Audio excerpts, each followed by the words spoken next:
This region is known for its winding forest roads and scenic wild beauty. And there's one vehicle that's as rugged as Happy Valley. It's the Kia Telluride from Lion Country Kia. Hurry in now and check out the all-around rugged 2025 Tellurides. Lion Country Kia has the spacious 7-seater SUV with as low as 2.99% financing for 60 months or a $1,500 Kia finance rebate. There's 19 Tellurides in stock ready to go, starting at only $43,145. Be sure to check out the entire Kia lineup at Lion Country Kia. There's 91 new Kias available. Remember, every new Kia comes with a 10-year, 100,000-mile powertrain warranty. Who trusts Lion Country Kia? Mitchell Messenbrink trusts Lion Country Kia. And you should too. Lion Country Kia. 1334 Drabble Street off Shiloh Road behind Sam's Club, State College. Warranty is a limited powertrain warranty. For details, see dealer or go to kia.com. If you love wings, if you love rings, and all kinds of other tempting things, great times, great food, get to Quaker Steak Lube. Get our Best Wings USA, signature sauces, mouth-watering appetizers, or any of our delicious award-winning lube favorites. Great times, great food, get to Quaker Steak Lube. I'm the Modelo Recruiter, and I'm looking for fans with good hands and great speed. The ones who stay focused and never miss a play. They go the distance on game day, even when their team is away. I'm always watching, always looking to reward more full-time fans. Because football isn't really football without you. Lusk & Associates Sotheby's International Realty proudly presents the introduction of our new State College office at 314 South Borough Street in State College. At Sotheby's International Realty, we advertise locally, nationally, and internationally, bringing the best of advertising and promotion to each and every one of our properties, big or small. Call now. A lot has changed about State College. One thing that hasn't is W.C. Clark's Coffee Roasters on 234 East Calder Way. 30 different varieties of specialty coffee beans sourced from over 25 countries and roasted with love each morning in Happy Valley for over 45 years. They'll ship their fresh roasted coffee from their doorstep to yours. Order online at statecollegecoffee.com. That's statecollegecoffee.com. Hi, welcome to Timberland Federal Credit Union, a financial cooperative for its members, tracing all the way back to 1973. Experience Timberland Federal Credit Union, where you're greeted with a smile and financial solutions are tailored to your unique life journey. Here, we're not just financial professionals, we're your neighbors, people invested in your financial needs, literacy, and empowerment. Your dreams matter to us, whether they're about buying a home, growing a nest egg, or embarking on new adventures. TFCU draws from the past and invests in the future, offering modern tools like online banking to give you the freedom to manage your money practically anytime. Additionally, we're passionate about giving back both time and resources because enhancing our community is at the core of why we're here. Visit TFCU in person or online to learn more about our services and apply for a membership today. WFXS, once again. The Fox, your sports radio. Broadcasting live, loud and proud from Central PA's Sports Authority. WFXS America. 98.7 The Fox. State College. The Goon and Ironhead. Nope. Neither Goon nor the Ironhead, although this is, in fact, the Lion Country Kia Goon and Ironhead show. We are Goon and Ironhead less today. The Ironhead out of town. The Goon on the DL. Got our fingers crossed and prayers up for both of those guys. They're fine. Don't worry. They will be back on these airwaves ASAP in their stead. And for the moment, it is me, flying solo, Chris Bucanani, of the obligatory PSU pregame show and podcast post Matt Campbell presser pregame show up on the For the Blog YouTube channel and the podcast coming to your feeds wherever you get your fine podcasts tomorrow. In the interim, I am out here at State College's Quaker Steak and Lube. Do you like wings? Do you like beer? Do you like football? Why don't you come on out here and eat wings and drink beer and watch football on one of Quaker Steak and Lube's many conveniently located flat panel televisions. Not a bad seat in the house, and I do mean that. And the all-you-can-eat wing bar opens as we go off the air at 4 p.m. Expecting former Penn State offensive lineman, now turned media superstar Len Tengwall to join me a little bit later. But for now, here I am to talk about a time of excitement and a time of uncertainty here in the Nittany Valley. Maybe the biggest question that has been plaguing the minds of Nittany Nation was answered definitively yesterday when President Neely Bendapudi and Athletic Director Patrick Kraft introduced the 17th, if you like, the 19th, which I prefer, head coach of Penn State football, Matt Campbell, formerly of Iowa State. Why the difference? Because I count the two interims who have records. Tom Bradley, Terry Smith, we will not forget you here. But I was there in the media room in Beaver Stadium when Matt Campbell was introduced. These introductory press conferences are always stage-managed dog and pony shows that rarely tell you much. You can do well, you can do not so well. Ultimately, it doesn't matter. I've seen these things come off spectacularly, only to see disappointing results in the years that followed. And as I've talked about elsewhere, I have witnessed, perhaps as an Eagles fan, the worst introductory press conference in the history of introductory press conferences from Nick Sirianni. And 4 years into his Eagle tenure, which is not going so great this season, he is nevertheless a world champion. So the way you start is not nearly as important as how you finish. And the way you talk is not nearly as important as how you coach. Now, I will say in college football, it's different from the NFL insofar as the enthusiasm you generate can translate directly into dollars that help support your program. So if the booster class likes what they see and hear in your intro presser, that can open up some pocketbooks, and that does make a difference now more than ever, especially with Penn State reportedly committing, as the last guy used to say, tremendous resources to support Matt Campbell's efforts to bring a national championship to Penn State in the neighborhood of a $17 million assistant coaching and staff salary pool, as well as $30 million in NIL. Some debate in circles I have discussed privately whether or not that $30 million includes revenue sharing. I'll remind you that starting this past year, the NCAA, which I can't believe is still even making rules governing college football, but they are, at least they're trying, gave permission for programs to share up to about $21 million in revenue, most of which comes through the media rights deals with their student athletes. The vast bulk of that, especially at Penn State, goes to the football program. So is a sizable chunk of that $20 million counted under the $30 million NIL number that's been quoted, if in fact that is even accurate? Almost certainly in my mind, but still, that leaves a $10 million gap, give or take, for the athletic department to make up every year, and keeping donors happy is going to be a critical piece of that. So from that perspective, as somebody who sat in the room, I thought as close as you can get to hitting a home run in one of these things, Matt Campbell and Penn State did. He said all the right things. He said them well. He came across as authentic, which I think plays well with this audience. I think it is a favorable contrast to his predecessor.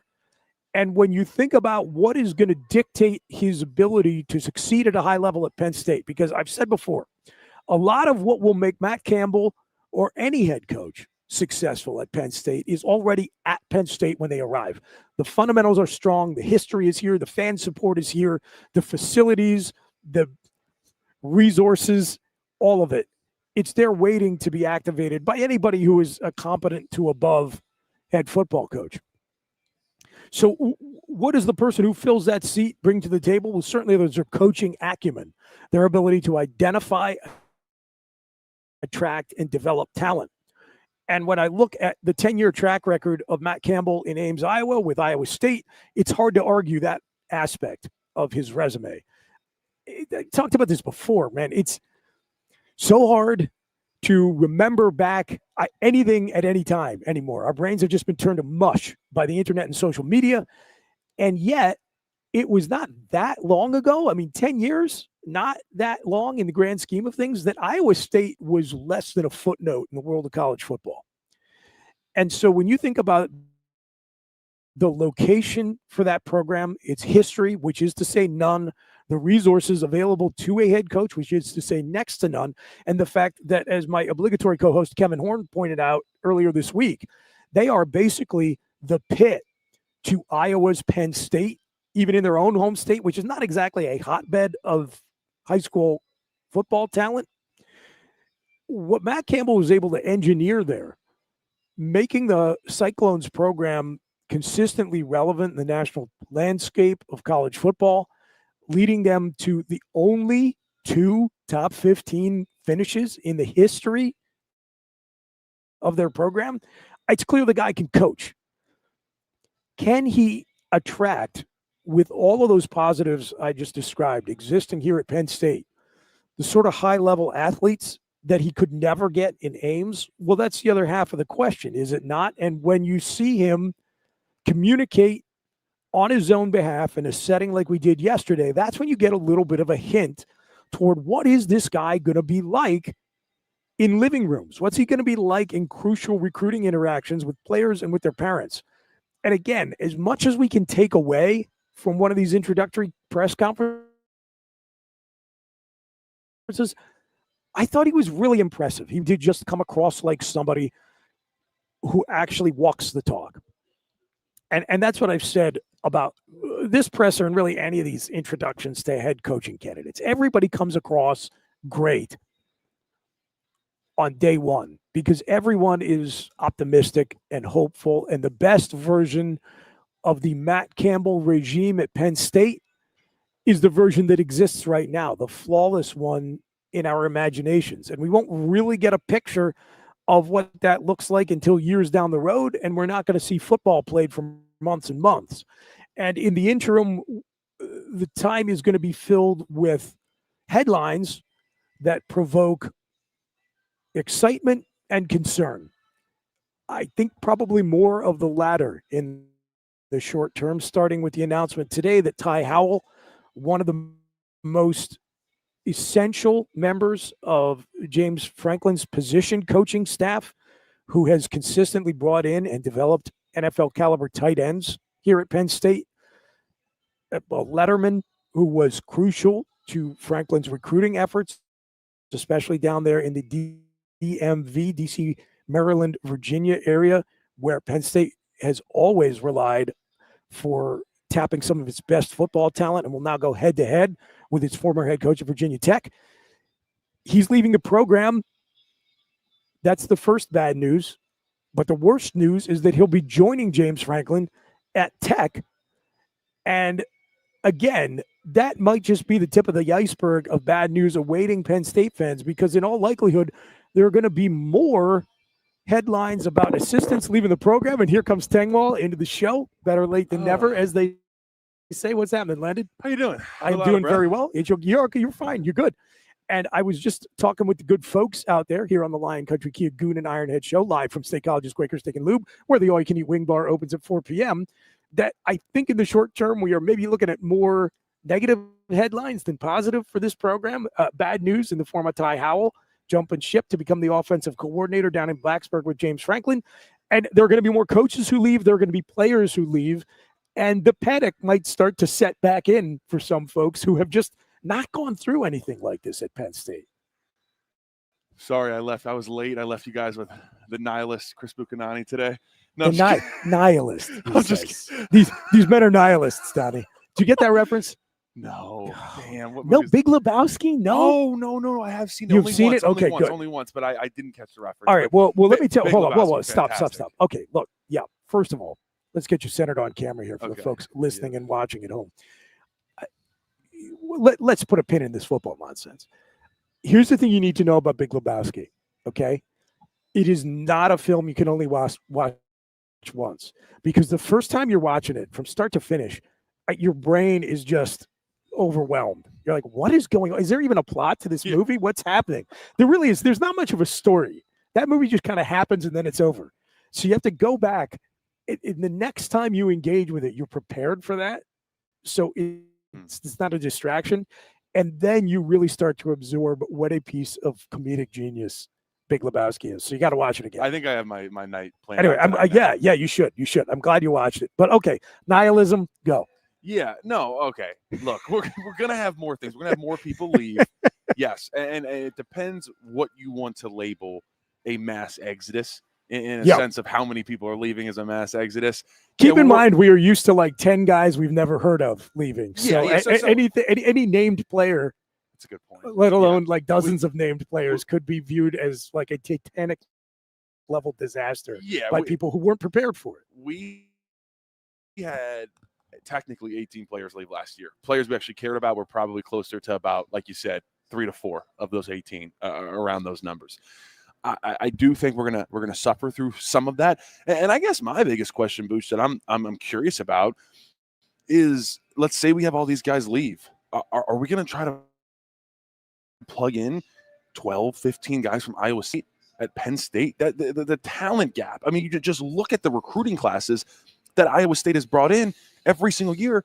50% of their class is below 1,000th in the nation. Penn State doesn't recruit guys below 1,000th in the nation. It's the talent gap is absolutely ginormous between Iowa State and Penn State. So, I mean, look, we're going to be able to attack the transfer portal, but with how loyal Matt Campbell is and how much he loves his guys, is he going to bring in a little too much of Iowa State if we do lose a lot of Penn State? I guess that's almost a slight worry for me. And then are we trying to play Ohio State with Iowa State level talent? And like I said, I don't. Well, here's the good news: if we're playing Ohio State with Iowa State level talent, that means somehow we made it to the Big Ten championship game. So I'll take it.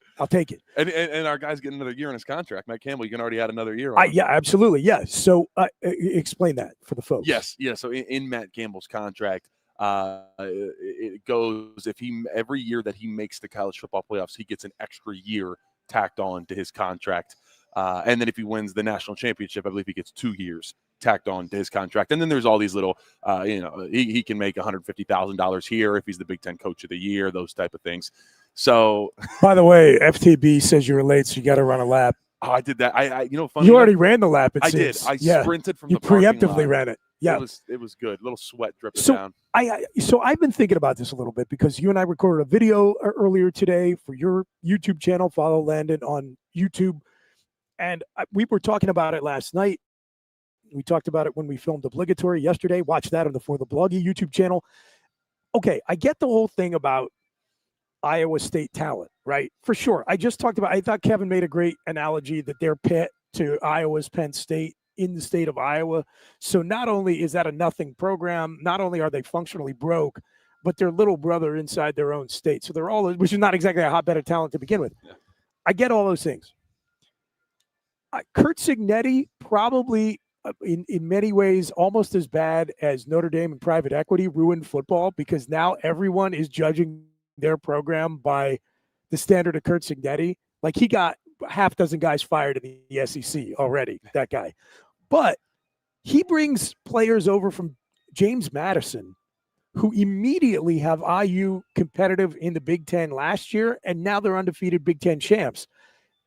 Is there something to be said for knowing your guys and appreciating the ones who, despite being overlooked by the national punditry, are capable of playing football at a higher level, and that familiarity and your knowledge of where their ceiling is maybe creating some efficiencies that Matt Campbell could take advantage of? And I'm just thinking about, would anybody have believed that a coach bringing 13 players from JMU over to Indiana could have them, even against kind of a soft schedule that they had last year, as competitive as they were throughout the year? I mean, probably not if you would have talked about that in July or August of 2024. So maybe we should just give, if there's a bigger number of ISU players than we're expecting, and there are a few guys for sure. You talked about them on Obligatory who can play at this level, no question. If there's more of the guys who come over than we're expecting or we would like, maybe we'll be pleasantly surprised. Yeah, I think so. I mean, not to continue to harp on Kurt Signetti and what he did from JMU to Indiana, but yeah, both starting defensive tackles from JMU, your star cornerback, that's one of the best players in your defense from JMU, your star wide receiver from JMU. So I don't know. You think of the talent that someone has at Iowa State and the talent that someone has at JMU, the gap there is probably negligible. It's probably pretty close. So, you know, I do think that there is going to be some of this, you know, just trust me from Matt Campbell. There's a couple guys that I know are ballers. And I think also for me, I watched the tape of the offense and the defense. I've watched a ton of games from Iowa State this past year. I don't know if I'm looking at this from a Penn State lens. There's like 4 or 5 guys that I think could truly start here. Yeah. And Matt Campbell's very likely going to bring more than 4 to 5 guys, especially because the circumstances we're in, where no matter what, we are going to lose a significant amount of players. I don't know. I don't know. Maybe there's these freshmen that he says, just wait. We're going to develop them. I see it in them. You know, we have all these, you know, better tools and better facilities and all these things. I don't know. He's going to have to hit the portal really well. Let me ask you this. Before we get to the portal, in your time playing for and now covering Penn State, who is a guy in Penn State's program who you thought maybe just didn't have it to contribute, didn't have it to start, whatever, somebody who you just were not expecting much from, who ended up surprising you? So we can just kind of use as a point of reference.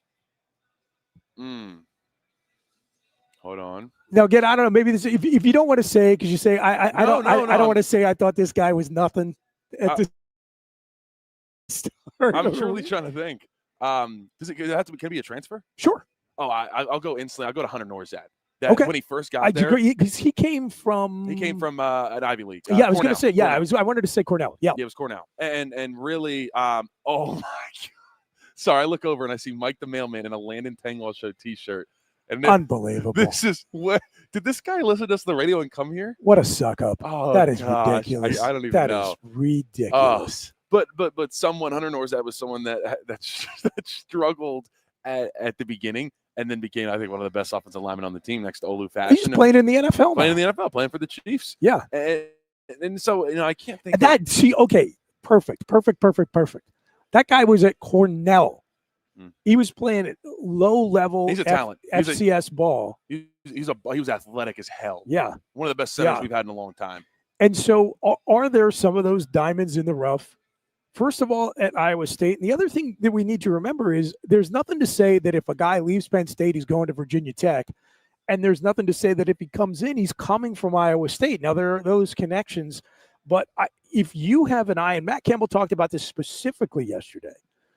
If you have an eye for unappreciated, undiscovered talent, which he said was an absolute necessity for them at Iowa State because they could not go out and buy players, he ought to be able to find some more of those Hunter Norzads in the transfer portal, even though they may not be guys he's porting over from Ames. Maybe they were guys they were scouting at Iowa State that they just during the season. Well, absolutely. And guys, maybe you couldn't pull in the past. And it was last year. I'm looking at this guy and we couldn't pull him away from his school and we just because we're Iowa State. And now you're saying this is part of the brand recognition that you get at Penn State. And it's just natural. It's just natural for any recruit. I went on a radio show. I was asked about it. I was like, hey, would you have been more likely to go to Matt Campbell at Penn State than Iowa State?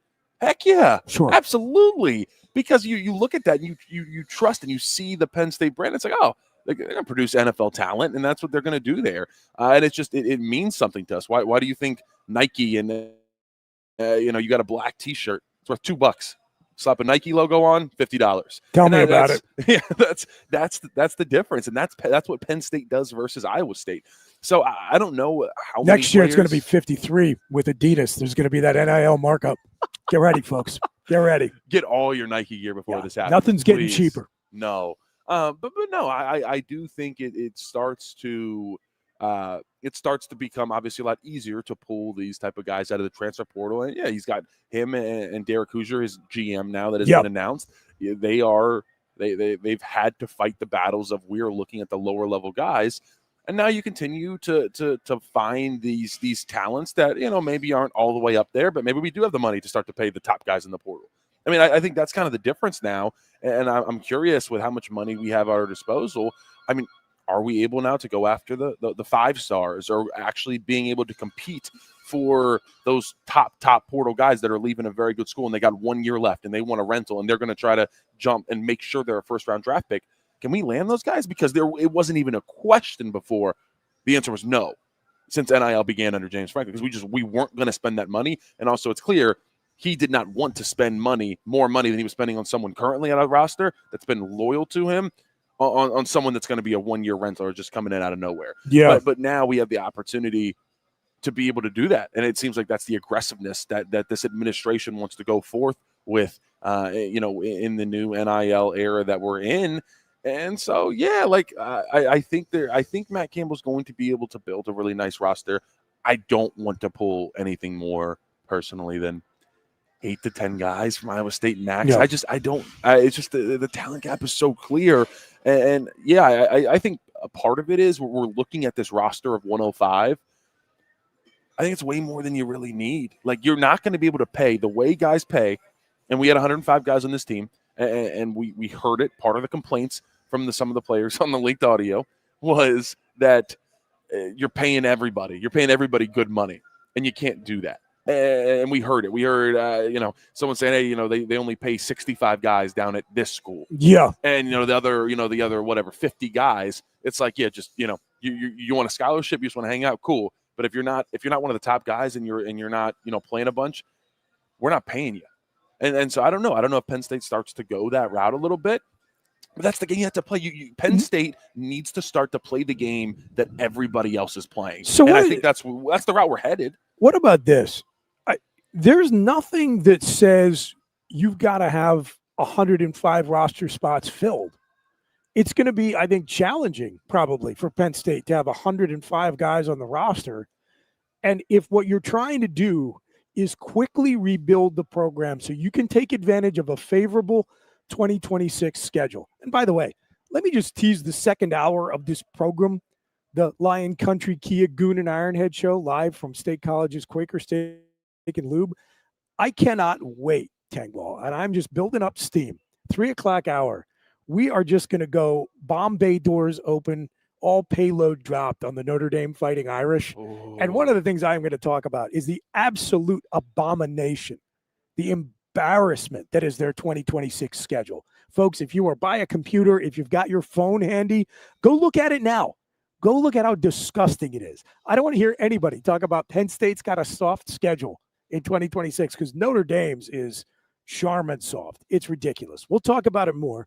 Let's get back to talking about the Nittany Lions and the fact that many people look at the schedule next year and they see no Ohio State, no Oregon, no Indiana. That sounds funny to say, but it is what it is. And they think this could be, a nice launching pad for the Matt Campbell era. And you want to make a good impression. You want to create some momentum you can capitalize on. Do you look at this and say, I'm already losing bodies. I want to have fewer guys on my roster, but I want to be able to then translate that into bigger paydays for the top talent in the portal. So at the top end, I can really stock up on some fresh talent. Does that make sense? You know what I'm saying? Versus, I'm going to fill 100 spots and spread the money I have to spend around because I got to spend it. And it's maybe on mediocre or just above average players. Yeah, I mean, if you want the 5 stars, yeah, that's how you have to spend your money now. If you want the top guys, you can only pay 60, 65, maybe 70. You can't pay 105 guys and pay them all well. You can't pay your 6th wide receiver that barely sees the field. He can't get $400,000. That can't happen. You yes. can give him fair. Yeah. Yeah, it can't because now we need to go out. And this is what we weren't doing when it was the summertime this past year, and that's when a lot of guys start to commit. A lot of the top guys. We got guys from Philly. We got a 5-star defensive end in Philly, and we're not even close because USC and Ohio State are offering more than double, and that's just because number one, you're talking Wayful, right? Yes, Luke Wayful. Luke yeah. Wayful. His brother Owen. His brother Owen is on the team, and so he's a 5-star defensive end. And this guy is getting, the rumors are, almost $2 million a year from USC offered, all this stuff. And it's like, and I get it. That's crazy. And you're betting so much on guys that might be a bust. Speaking of someone who's the 54th player in America, and I'm sitting here doing a radio show with Chris Buchanani. At Quaker Steak Lube. Listen, every 5-star recruit should be so lucky. Let me tell you. There we go. Exactly. No, but so I mean, it's a risk, but you have to take that risk if you want to be good. You're going to start having to put investments in, and you're going to miss on some of them. Yeah, that's what the NFL is. You spend first-round draft picks; those are huge investments, and they know they're not going to hit on all of them. You know what's funny about that? The NFL not that long ago used to be fundamentally broken in one regard, and it's exactly what we're talking about, where there was not what we have today, which I think has been much, much better for the league as a product and for the majority of the players, and that's a rookie wage scale. So where you get selected in the draft just basically determines what your compensation is going to be. So when you get picked, okay, I was selected in this round at this slot. This is the range of salary my agent has to negotiate. It's a pretty narrow band where you can kind of go back and forth. It used to be wide open. Their salaries were negotiated in the same way veterans were. And so what really broke the whole league was the Rams, back when they were in St. Louis, selected Sam Bradford out of Oklahoma and gave him a massive contract. And the dude just stunk out loud. And it crippled their salary cap for more than half a decade. And finally, that was it. Teams were just like, look, we're having guys hold out. We are taking these massive gambles on guys who have shown us nothing. And it's just destroying our ability to compete financially. And so when they went to the bargaining table, it was one of the few times that ownership and players agreed, because the only guys who really got screwed were the only ones who didn't have a seat at the table, the players who were not yet part of the league. And so I do think, as you know, this is just an aside, as we go into whatever the next phase is for college football, I do think you're going to see if the first thing that gets capped, if anything gets capped, it's going to be for the money for guys who are coming from high school to come yet. Because again, they'll be the only ones who don't have a voice. The players who are already in the sport will be like, no, if that money's going to go anywhere, we want it to be for players who have already proven what they can do. And donors and schools are not going to be they're not going to be wanting to be taking, like, let's say, $12 million gambles on a quarterback like Bryce Underwood. Well, why do you think Utah has to agree to whatever $400 million private equity? No, this is going to start happening more and more, because these athletic departments can't sustain shoveling out $30, $40 million every year. So there is going to need to be a cap across the board. But let's do that. Yeah, let's do that first. Let's cap that. I don't care if you're the number one player in the nation. $500,000 is your cap. And honestly, we'd be doing people a favor, because I get it. It's great. And especially if you don't come from a lot and you're making millions of dollars right away, that's great. Let's be honest. The majority of 18-year-olds that are getting millions of dollars per year are not ready at all mentally to handle that. And at least in the NFL and the NBA, where that money that's being used to pay the players, that's because those leagues and those franchises are cash flowing. They're generating that revenue through their product that then they turn around and use to compensate their players. In college, the difference is being made up by donors. This is not television money and ticket revenue that's making up the difference between the $20 million revenue share and $30 million total in NIL. That's just people cutting checks. And at one point or another, unless you're in Texas, where there does seem to be genuinely a bottomless well of money, the donors are just going to say, guys, I'm done. Like, I'm done. I'm not cutting you another $5 million, especially if the team underperforms or the players you're asking me to donate to fund the salaries for don't get it done. Like, if Bryce Underwood stinks from Michigan, if we saw his ceiling this year and he doesn't continue to get better, what are the odds that Portnoy is going to go get Cisco guy's wife to kick in another $12 million, right? Right. Like, probably not great. Yeah. No, eventually that's going to dry up. It's just like, it's a top-heavy, crazy, unsustainable system. Yeah, we're going to have to figure this out before private equity just completely takes over college football. I mean, please save us.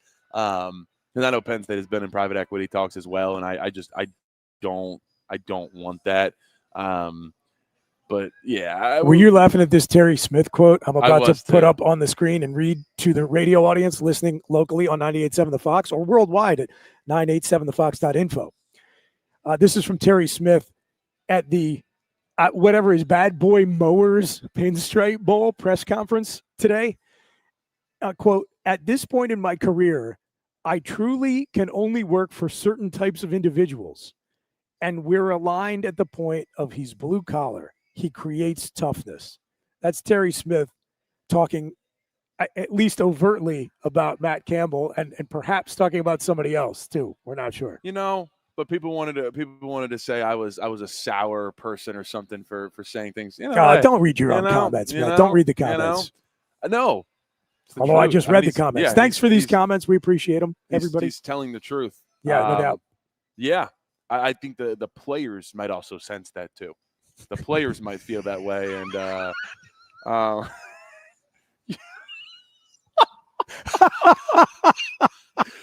if you were listening, I could not agree more. If you're listening on the radio, R. Graw says, "I'm just going to go ahead and say it. This new format of Landon's show is terrible. How can he replace Sarah with this guy?"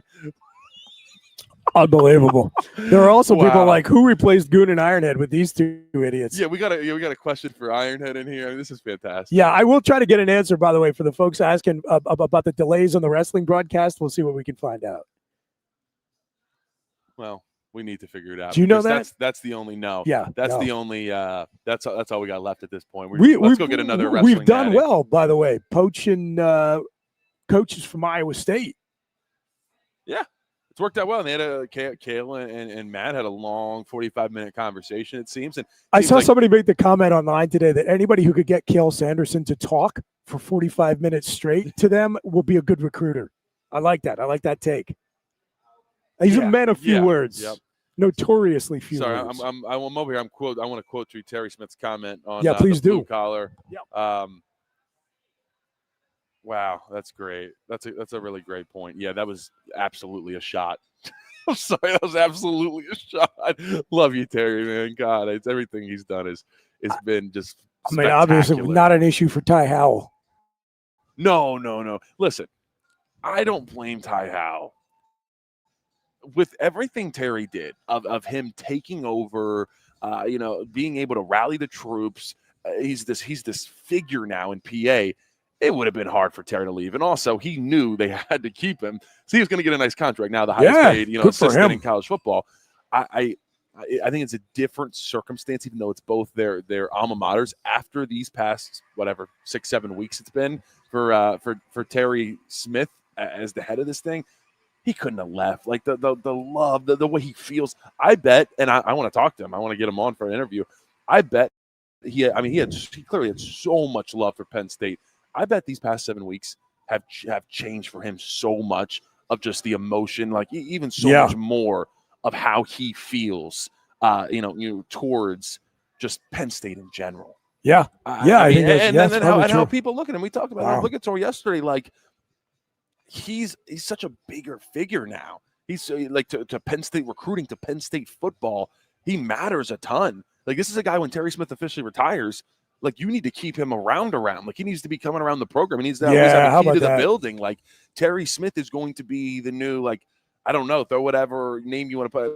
Like he is going to be whatever. How Beamer was at Virginia Tech's presser for James. And, stuff like that needs to be Terry Smith at Penn State from here on out. I think that's part of the reason Terry knew if he were to take this time to leave and go to Virginia Tech, then all that goes out of the window, and you're no longer that guy. For Penn State, in my opinion, as much as people would have understood, coming back would not have hit the same, if you will. Yeah.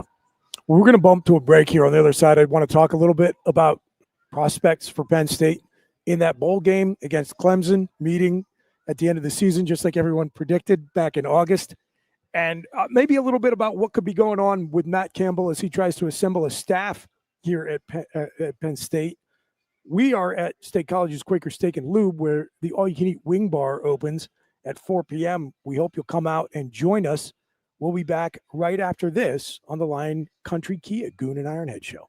I got to go beat up Mike the mailman. This region is known for its winding forest roads and scenic wild beauty. And there's one vehicle that's as rugged as Happy Valley. It's the Kia Telluride from Lion Country Kia.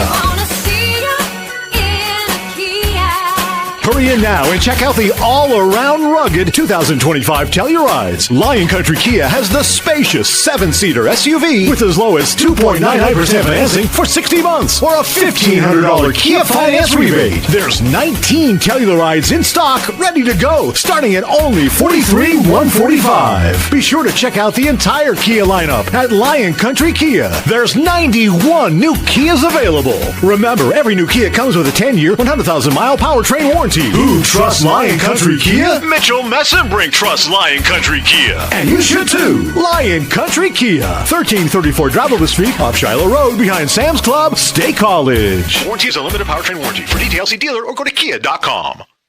If you love wings, if you love rings, and all kinds of other tempting things, great times, great food, get to Quaker Steak Lube. Get our Best Wings USA, signature sauces, mouth-watering appetizers, or any of our delicious award-winning lube favorites. Great times, great food, get to Quaker Steak Lube. I'm the Modelo Recruiter, and I'm looking for fans with good hands and great speed. The ones who stay focused and never miss a play. They go the distance on game day, even when their team is away.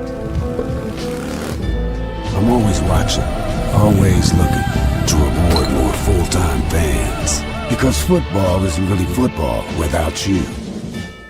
Lusk & Associates Sotheby's International Realty proudly presents the introduction of our new State College office at 314 South Borough Street in State College. At Sotheby's International Realty, we advertise locally, nationally, and internationally, bringing the best of advertising and promotion to each and every one of our properties, big or small. Call now. A lot has changed about State College. One thing that hasn't is W.C. Clark's Coffee Roasters on 234 East Calder Way.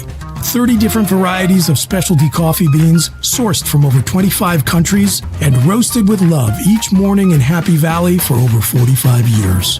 They'll ship their fresh roasted coffee from their doorstep to yours.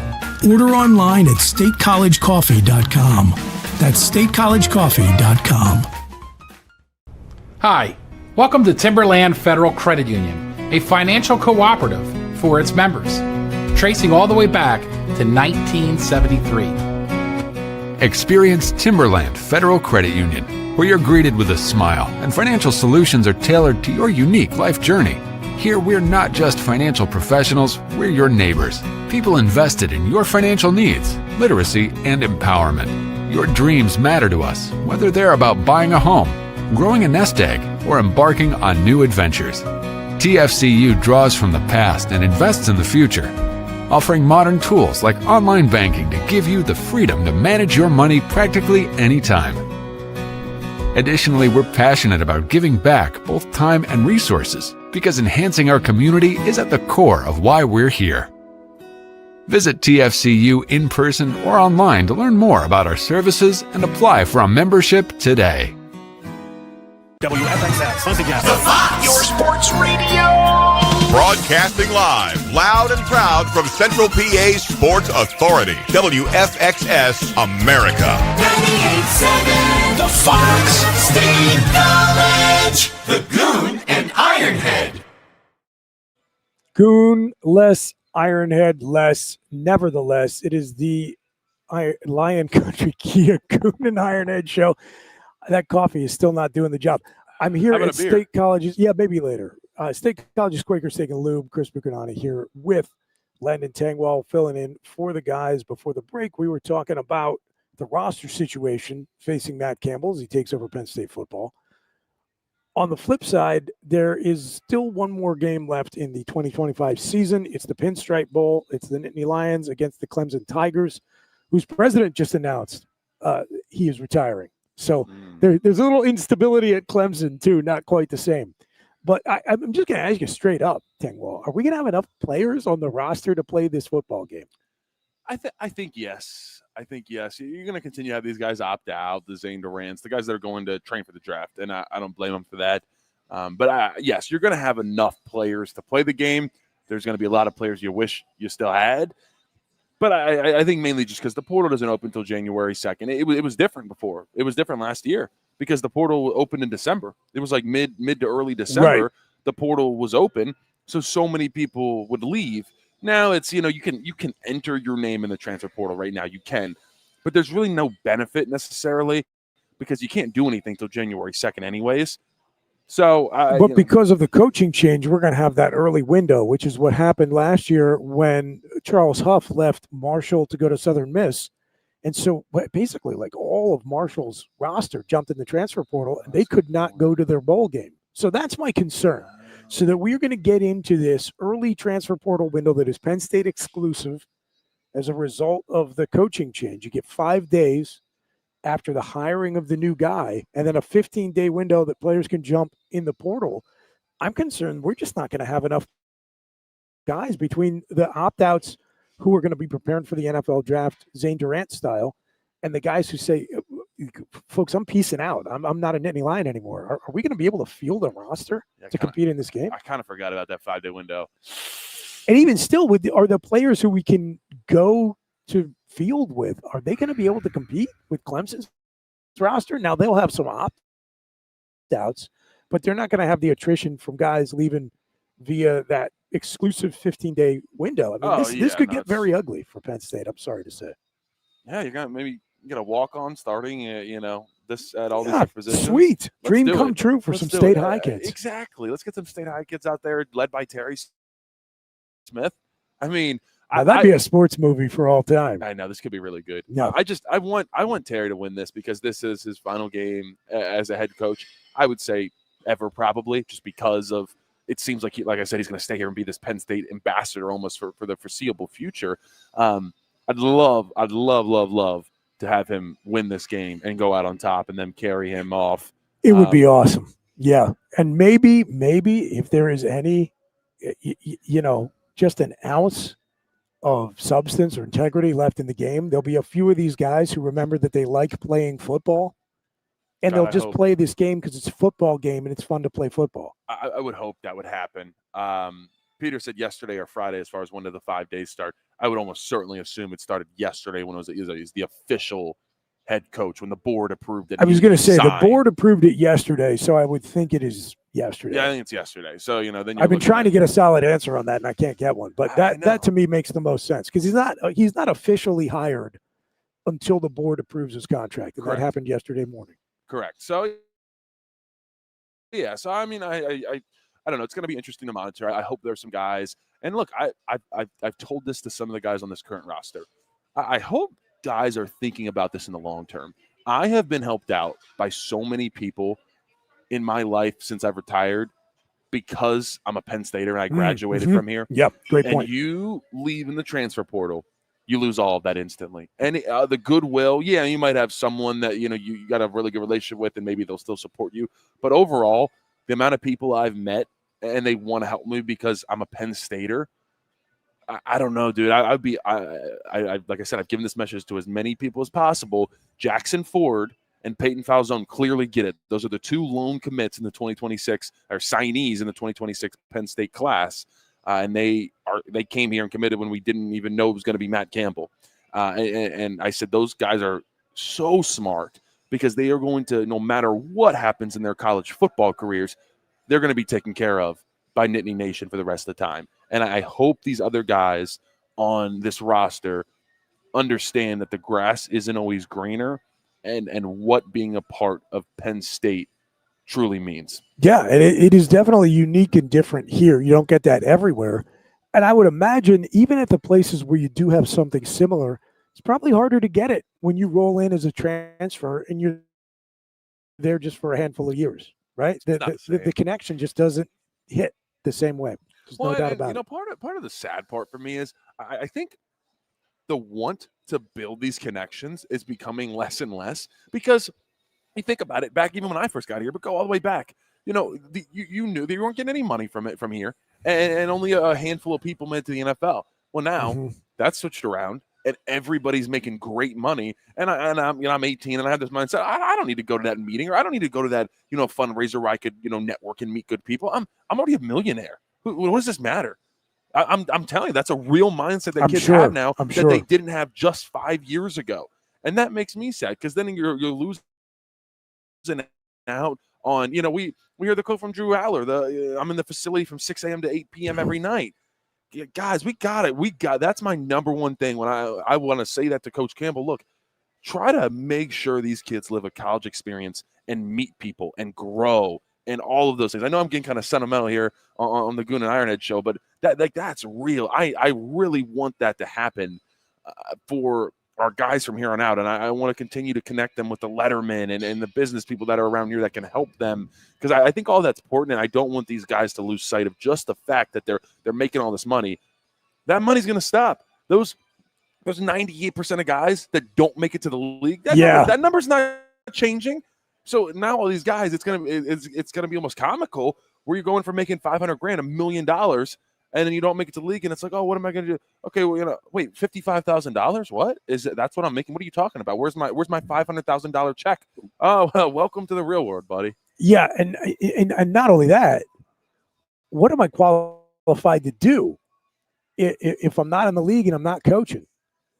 Because one thing, and this sounds like naive and quaint at this point, but one of the things I've talked with Noble about over the years is the way you have such discontinuity in your education if you jump in the transfer portal multiple times, because credits don't really transfer. What you're majoring in at one place doesn't really match up with what you're majoring in at the next place, and everyone hears that and they say, oh, hardy har har, well, that the whole academic thing is just a farce anyway.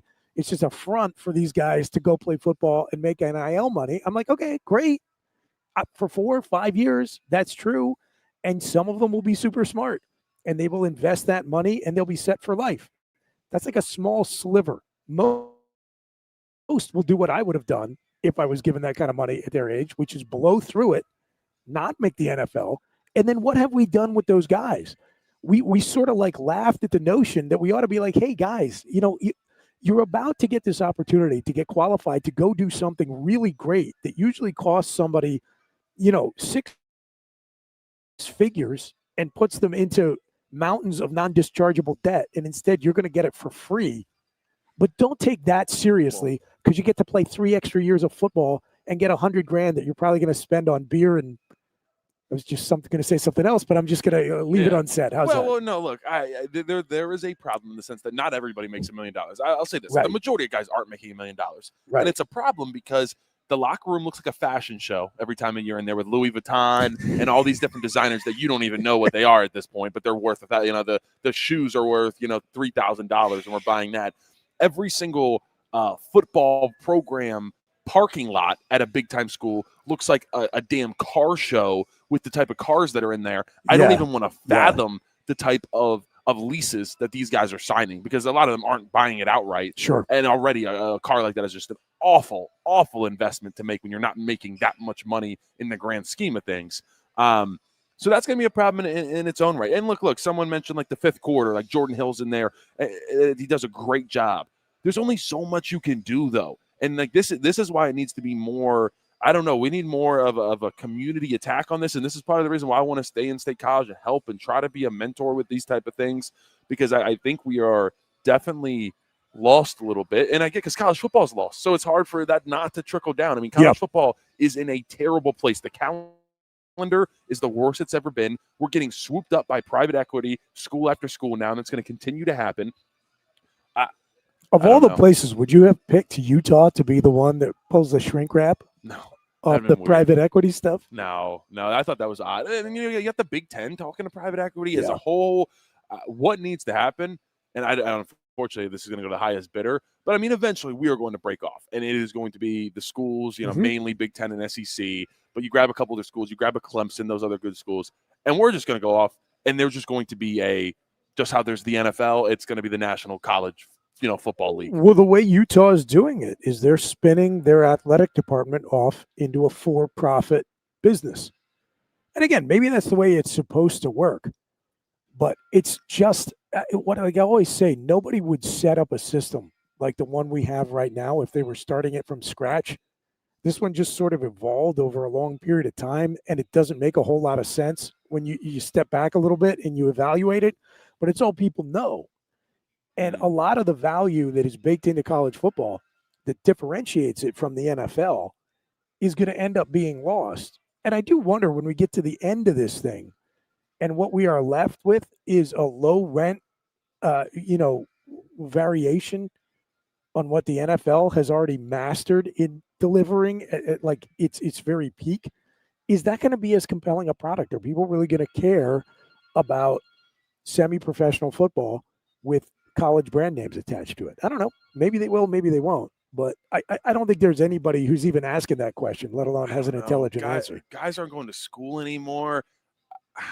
I am so angry at the NCAA for the way they allowed this to happen. It started because they wanted to rob student athletes for as long as possible. They were very true. They're so greedy, and that's why we're in the predicament we're in. If they would have slowly said back when Big Old Goon was playing, all right, you guys can make $30,000 a year. Okay, cool. That was that minimum wage at the time. Let's continue. Yep, we'll give you a little stipend. Yeah, like a real some decent money where you're actually living. But they wanted to say they went so far.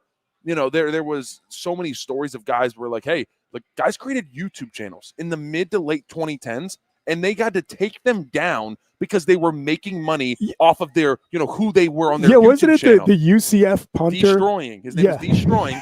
He built a YouTube channel, about 12,000 subscribers. And then they were like, look, get out of the end. You got to get out of your football. Like, that is laughable now. You got to stop taking this 50 cents or we're going to take away your scholarship. Yeah, it makes me insanity. so angry. Insanity. The NCAA is a scam as a whole. They hold nonprofit. I hate everything about them. I just want to put that out there. Sorry. I'm just mad because I don't see this going anywhere good. Not to be negative, Nancy, but like private equity getting involved, 18-year-olds just making millions and millions of dollars, no one controlling anything.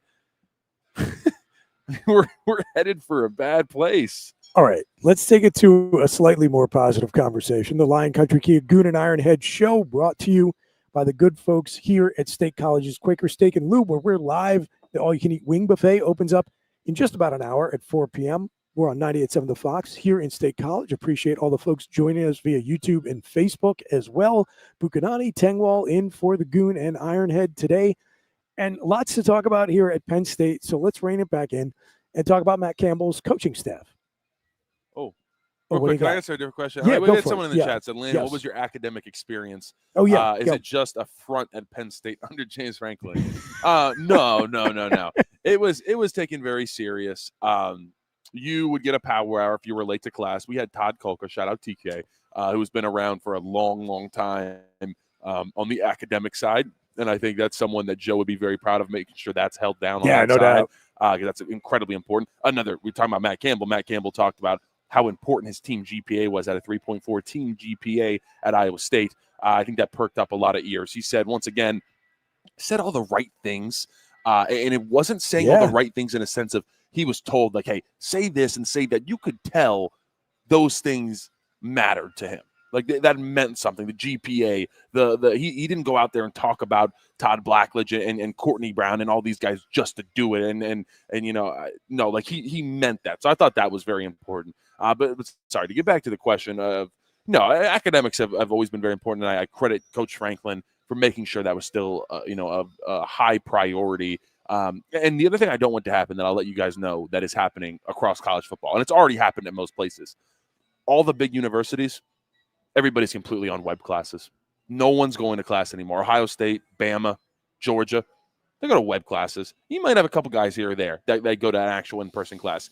We are getting so far away from, I don't know, part of it. That's part of the grand experiment, right? Was actually getting to be a college kid and make those relationships and sit next to the next CEO that's going to be coming up and meet your future wife in those classes. Yeah. We got to get back to that, man. The one thing I have thought about is as we're increasingly professionalizing the sport, maybe we're better off just continuing to make the college education part of the deal, but not requiring that you go to class concurrent with your time playing football. You want to come in, you want to play football for the school. We get the benefit. You get the financial compensation. If you get to the pros, great.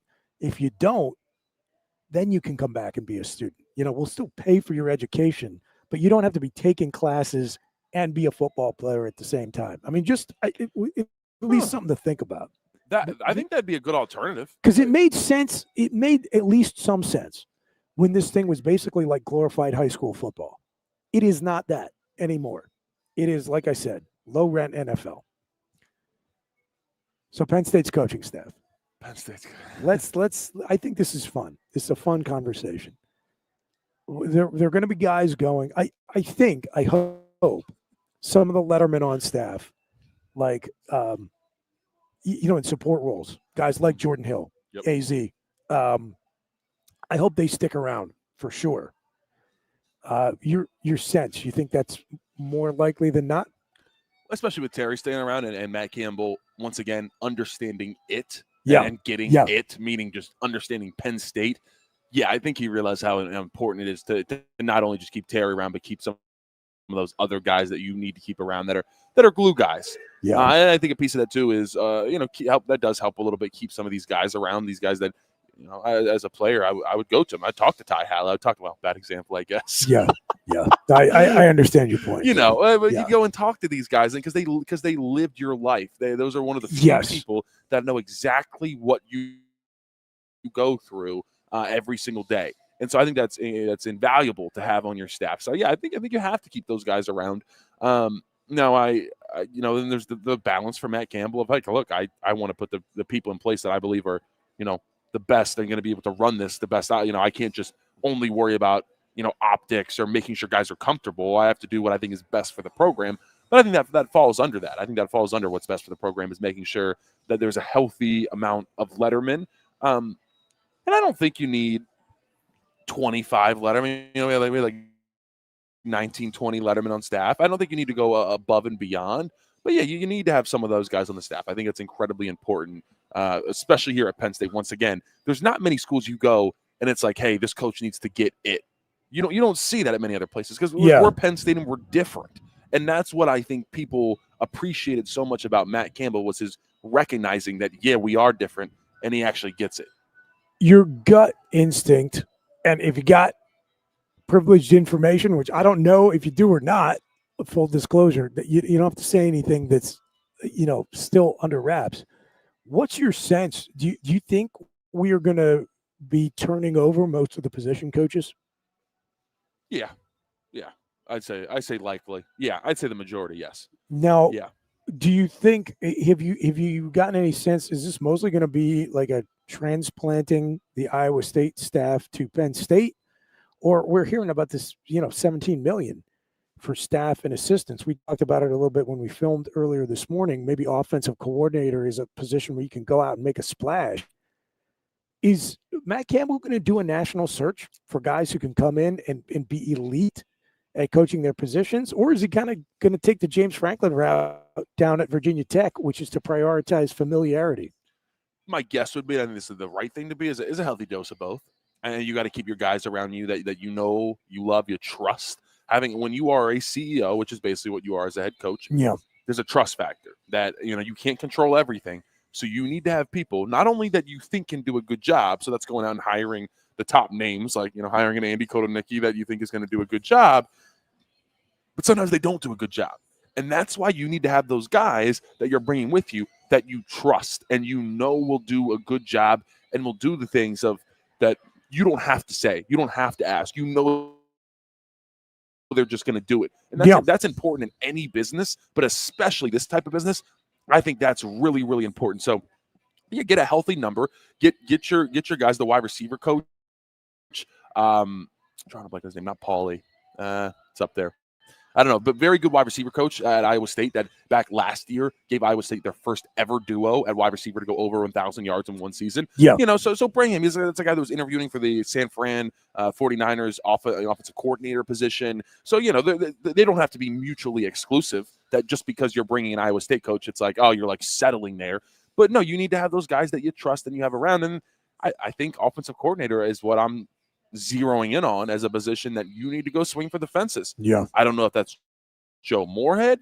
I don't know if that's, whoever it could be. Iowa State's offensive coordinator in 2023 is now the offensive coordinator for the Rams, the LA Rams right now, although Sean McVay calls the plays.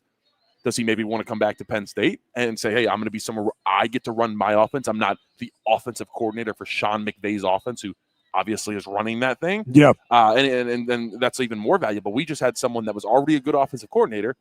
He went to the LA Rams. He got to learn under Sean McVay, one of the best minds in college. In all of football. Yeah. Is that someone we want? You look at that. So, there's lots of options out there. I'm sure these are all things that Matt Campbell is currently looking at with his staff. I'm sure his head's spinning. Well, not actually. He's got a good grasp on things, but there's so many things for him to do. I don't know what I would do, like getting in as a head coach right now. It's like, what the heck do I tackle first? There's so many things he's got to worry about. And then he's got this guy, Chris Buchanani, on the local radio show just pounding the table for answers right now. And, here we sit. Tangwall, I'm just trying to be a voice for the folks. We appreciate it. The folks are on edge. We're not used to instability here at Penn State. And we have been waiting for a long time.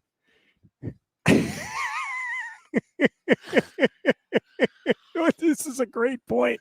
Just get rid of Andy Kotelnicki. The guy can't even bring in Dairy Queen NIL after all the free press. Wow. That's a solid comment. Imagine someone listening to that just having no context on At that. Our Grow out here for Graw, throwing fireballs. Yeah, he's having a good time on this. Good stuff. 3:06 p.m. on this beautiful Tuesday afternoon. But for real, we're not used to having to ask these questions. And I guess if I were Matt Campbell, number one would be try to get my staff hammered out, because priority number 2 or 1A would be meet with these players. And I just have to believe if you're a player on the roster, one of the first questions you're going to ask is, who's my position coach going to be? And you got to have a good answer for that. So I think figuring out the staff has got to be a top priority. Yeah, look, if I'm Tony Rojas, Amari Campbell, if you're still telling me, I don't know if my coach is going to be Dan Connor. Yeah, I'm looking elsewhere. And so uncertainty is what's going to kill you right now. If you're Matt Campbell and you can't give the answers to your players. And I'll just tell you right now, like, players are in the dark on a lot of things, and I can confirm that they don't know exactly what's going to happen or who's going to be my coach here, or is this coach going to leave?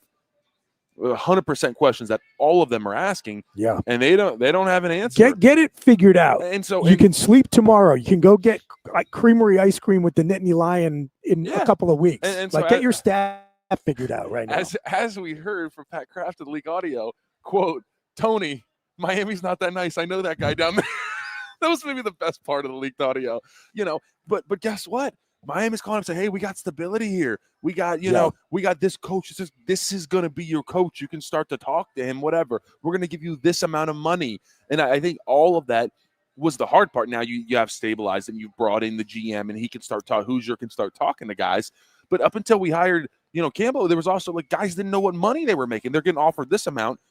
So I'm at Miami. I know my position coach. I know my D coordinator. I know how much money I'm going to make. Penn State at the time, I knew none of those answers. And I still only know maybe one of those 3 answers if I'm a Penn State football player.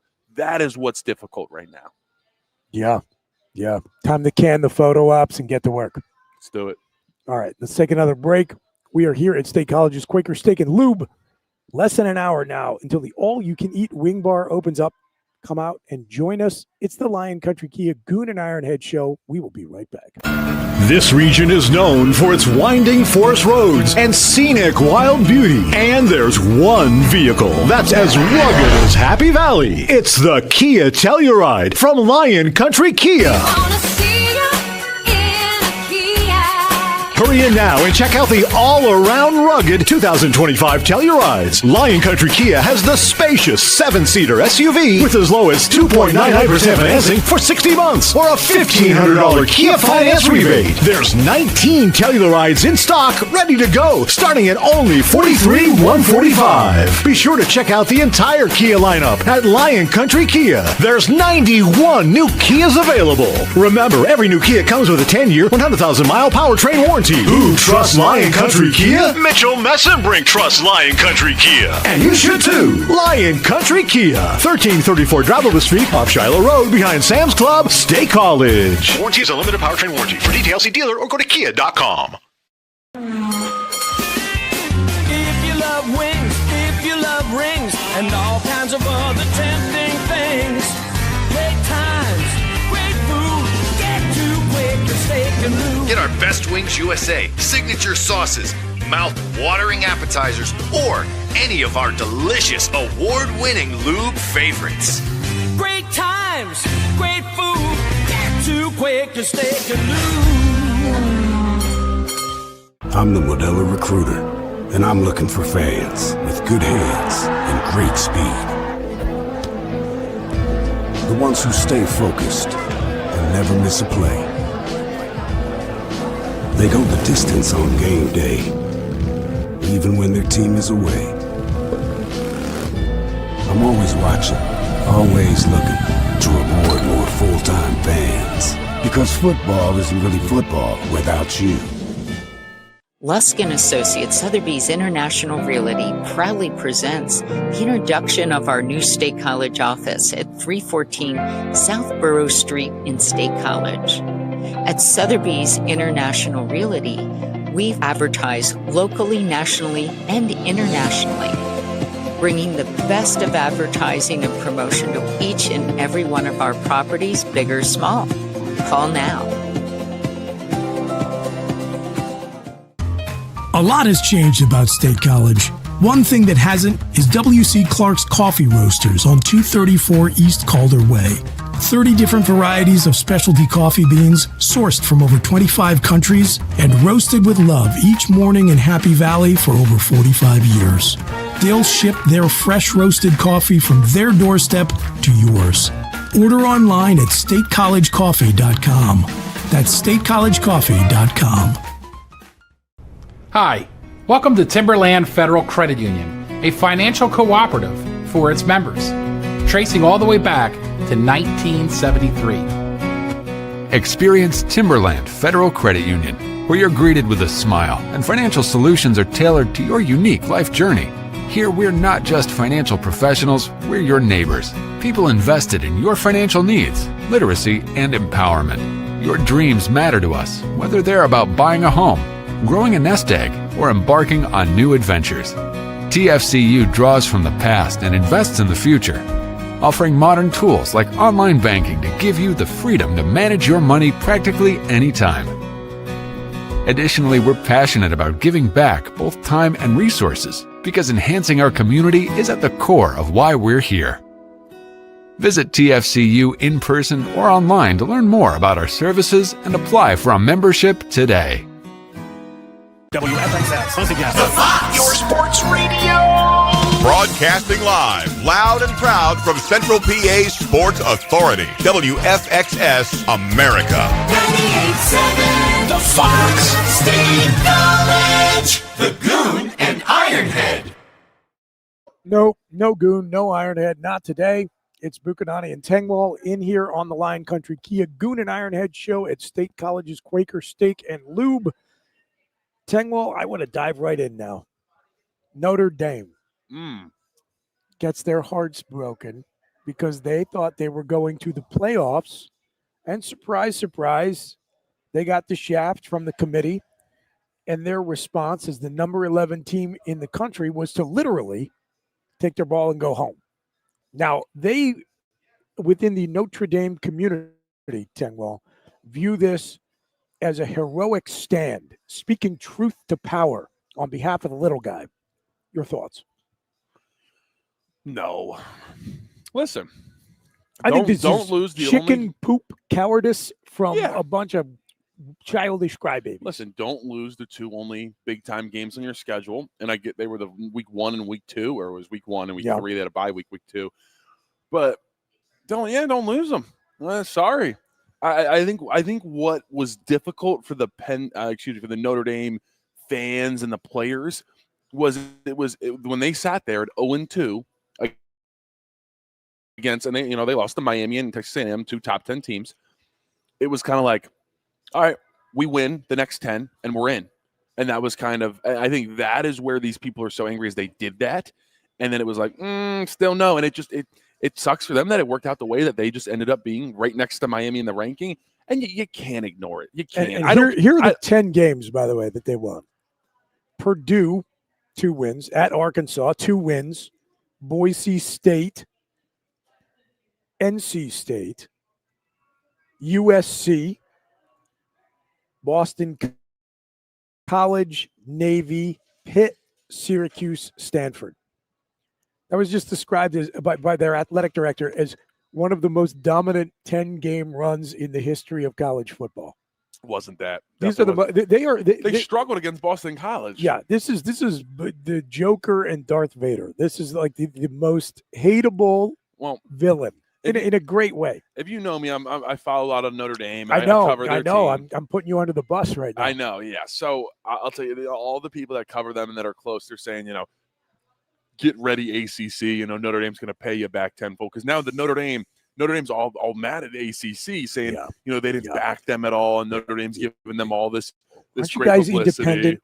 Aren't you not part of a conference? Are you a part of a conference or are you not? Does James Franklin keep taking W's right now? It's making me. He gives all this Notre Dame hate, and they're doing good, and now this year, as soon as he leaves us, now Notre Dame gets screwed. He just keeps smiling and laughing down there in Blacksburg. Not to mention the dude got dunked on for saying they should be in a conference. And they were saying, oh, we don't have to be in a conference. Now they're pretending that they are in a conference. Unbelievable. Here's my issue with it. You're the number 11 team in football. And we're hearing questions like, oh, well, after the ACC just openly campaigned for one of their actual members to get in over us, one of their fake members, we should quit the ACC. Oh, ESPN runs the playoff system. We got screwed by the playoff system. Why should we make money for ESPN by appearing in a bowl game? Well, because that's how the system works, guys. You guys play football games. ESPN puts them on television. They get paid advertising money. That money comes back to you. That's the way this whole thing works. Are you a part of it or not? Do you like to play football or not? If the prospect is unappealing to you, you can tear down your stadium, turn in the golden helmets, and just like that scene in Rudy, you can walk in and throw your jerseys on the desk for one final time. If you don't want to do that, you're a football team composed of football players. Go play football. Period. End of story. This is not some 5-7 Temple team making a call and saying, hey, we would like to play in your bowl game, and finding out, oh, no, sorry, another 5-7 team has already jumped in front of you.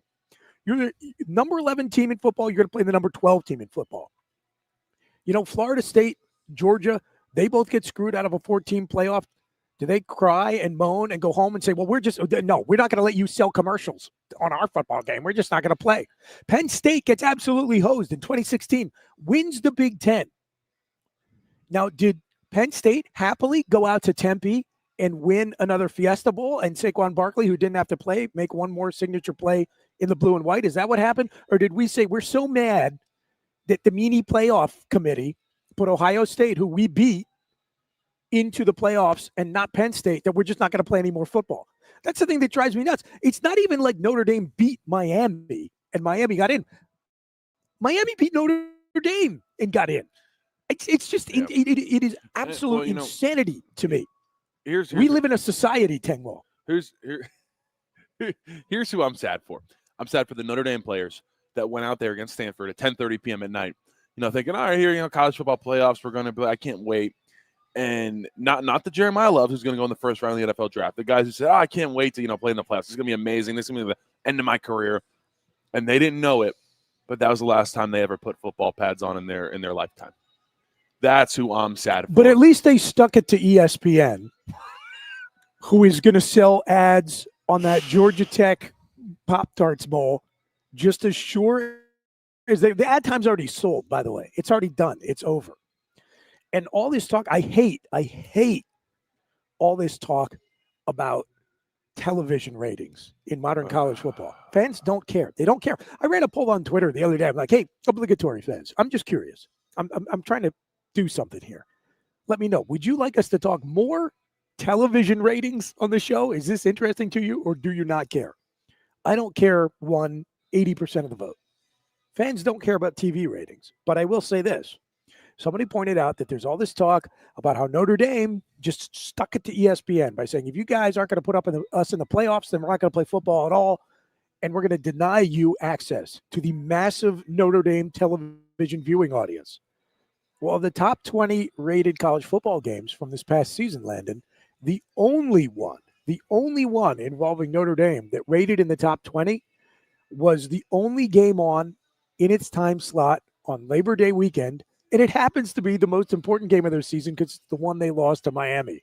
So this idea that Notre Dame is some all-powerful Death Star of television audience draw, that they have now punished and irreparably damaged ESPN by denying them access to the legions of Notre Dame fans because they're so sour grapes that they didn't get into the playoffs.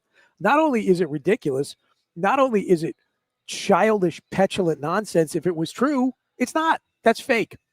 So all they did was quit, and they are getting hammered from every other corner of the college football world. And literally the only people on earth who are defending this indefensible move are their insufferable fans, most of whom did not go to Notre Dame.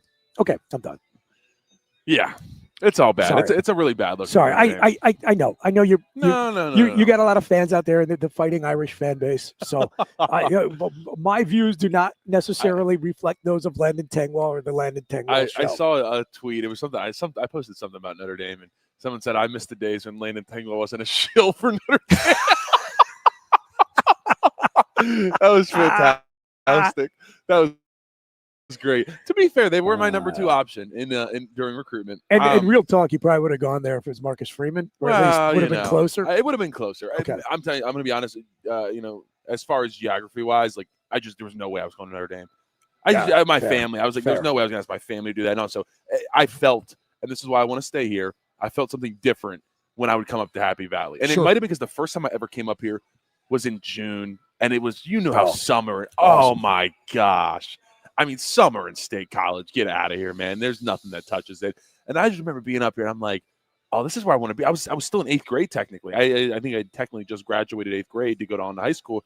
I wasn't even a high schooler yet. You camping at that point? That was my camp. That's where I got the offensive line MVP award, and I was going against Shaka Tony at that time. Or no, Yetur. It was Yetur. It was Yetur Gross Matos. Oh, okay. And he was about to come in, and they had him camping, and I was there in 8th grade. And still playing in the league. Is he 49ers or something like that? Yeah, San Francisco. Good for him, man. Good for him. We got it. So, Notre Dame. That's sad. It was a sad excuse. Some people are gonna like it. I'm sure Notre Dame fans like it. I'm sure if Penn State was in the same situation, guess what? We'd probably be like, yeah, stick it to them.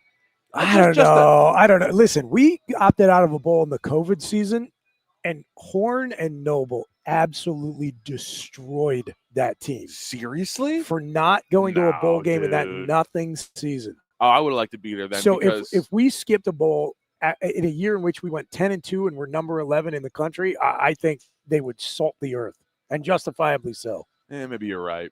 Damn, Horn and Noble really went against them for that? Oh, yeah. God, no. It was a good shit. You know what? I was feeling a lot more amenable to it until we started recording that podcast.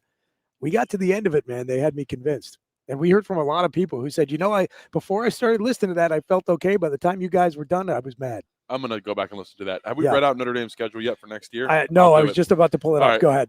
We got Wisconsin. Embarrassment. They're going to play in Green Bay, actually, so that's be kind of cool. But Wisconsin, Rice, Michigan State, Purdue, North Carolina, Navy, once again at Patriots in Foxborough. That's some cool stadiums. Navy, Miami, Boston College, SMU, Syracuse, Stanford, USC. The only somewhat okay teams in here are Miami and USC. I guess if you want to call SMU. You can maybe SMU. Just absolute garbage. This is a trash schedule. 4 teams with winning records, one of which is a service academy. Just pathetic. And I will say this: the Notre Dame fans flaunt. Navy's it's a tough matchup. They run the triple option. No, come on, no. Sorry, you're not getting away with that. Yeah, and here's the thing. I liked Notre Dame's team this year. I don't think I think had they gotten into the playoffs, they would be a problem for people because they're physical at the line of scrimmage and run the ball really well. And I know you love C.J. Carr, who I think is only a sophomore? Only a second year. Yep. Yeah. Redshirt freshman. Yep. Redshirt freshman. Okay. But I just remind people that the two things that worked against Notre Dame were, number one, the conferences are now so large that the rules for conference championship games are just really screwed up. So here you have the SEC with schools like Oklahoma, Texas A&M, and Ole Miss, who theoretically did not have the season that Georgia and Alabama did that qualified them to play in the SEC title game. So I understand Alabama hasn't looked great, and I understand that they looked really bad in the SEC title game. Do you want to set a precedent that in any conference, especially one of the two you consider to be the best in the country, that you're better off not having a season that qualifies you to play for a conference championship so you can just sit at home and not risk taking an unflattering loss? That gets real messy real quickly. So I can understand why Alabama stays in the field. And then it was just what I always thought was a problematic arrangement where you guarantee bids to your 5 highest ranked conference champs. How about the rule for next year that Notre Dame, if they are inside the top 12 teams, they are automatically getting a bid? So if that happens, if that rule's in place this year, you bump either Miami, who beat them head-to-head and had the same record, and there's no ACC team in the playoffs, or you bump Alabama for losing the SEC title game. I'm going to be honest. This might be a hot take, and maybe, I don't know. After Alabama got whooped the way they did, they had negative rushing yards. Alabama should have been out. Notre Dame should have been. I'm sorry. I say it. I also think I'll buy that more than Miami not getting in with the I agree. head-to-head. No. Miami has to get in over Notre Dame. After that happened to Alabama, and here's my other problem. Why are we looking at these conference championship games and deciding which ones matter and which ones don't? If you're a big brand, if you're Bama, it doesn't matter if you get whooped on. But if you're BYU, no, you're all the way out. No question. If you lose that one, you're absolutely out. But if you're if you're Alabama at whatever at 10, no, you're fine. You're fine. No. It doesn't matter. BYU though, you're out of here. No, see ya. That's ridiculous. We need to stream these meetings from the College Football Playoff Committee ASAP. Yes. That is, Chris Buchanan's been calling for that one on Twitter. Do you know why? Because nobody has faith in the process. And I just feel like what is the process? Well, that's what is it? Yeah, we don't know. And I feel like if you could bring transparency to it, everybody's calling to go back to the BCS. I don't want computers doing this. I like human beings involved in a process, a sport that is played and consumed by humans. I just want to know. I just want to know what's going on. And if I can watch the sausage being made in Washington on C-SPAN, if I want to, I ought to be able to find out why Notre Dame's not in the playoff and Alabama is, and just hear it straight from the horse's mouth. And here's the thing. There's always going to be problems with people feeling slighted. If we go to a 32-team playoff, the 33rd team is going to say, I was robbed. And that's going to happen no matter what. But it's okay if that happens if you have a clear metric and grading scale of why things happen. It is so willy-nilly by the College Football Playoff Committee right now. You're just deciding that, no, this game doesn't matter, but this game matters. There's multiple instances where they say, hey, we're not going to judge this team for a close win against a bad team. And then they go back and they say, this team only beat this bad team by 3 points, so we had to kind of punish them a little bit for that. And then, they get caught and they don't have to answer any questions about it. And who even – I don't know. Having athletic directors on this College Football Playoff Committee, stupid, ridiculous. Yeah, ridiculous, absolutely ridiculous. You think they have time to truly consume what needs to happen? And I get it. People say, "All right, who do you want then?" And I'd say, the top media members. And you say, those people already do the AP poll, and it's disgusting. Whatever. And I get that, but at least it's their job to watch it. We know more about how the AP poll gets decided than we do about the selection committee, because those votes are public. And what happened at the beginning of this season? People were turning in these embarrassing ballots, just ridiculous. and fans were paying attention, and they started calling people out by name for their crazy ballots. And the AP poll got cleaned up as a result. Sunshine's the best disinfectant, man. Always, always. Just give some transparency into the process, and you will get it cleaned up. I guarantee you. And I also guarantee you the reason why they don't want to do that is there is all kinds of hanky-panky taking place, and they don't want us to know. They want to send out 6-7 guy to make up these crazy excuses for why one team gets in and another one doesn't. And his explanation for one team being in the field contradicts his explanation for another one getting left out. Was that Hunter Yormak or was it? Yeah. And he did the 6-7, Yes, fire him. Instantly fire him into the sun.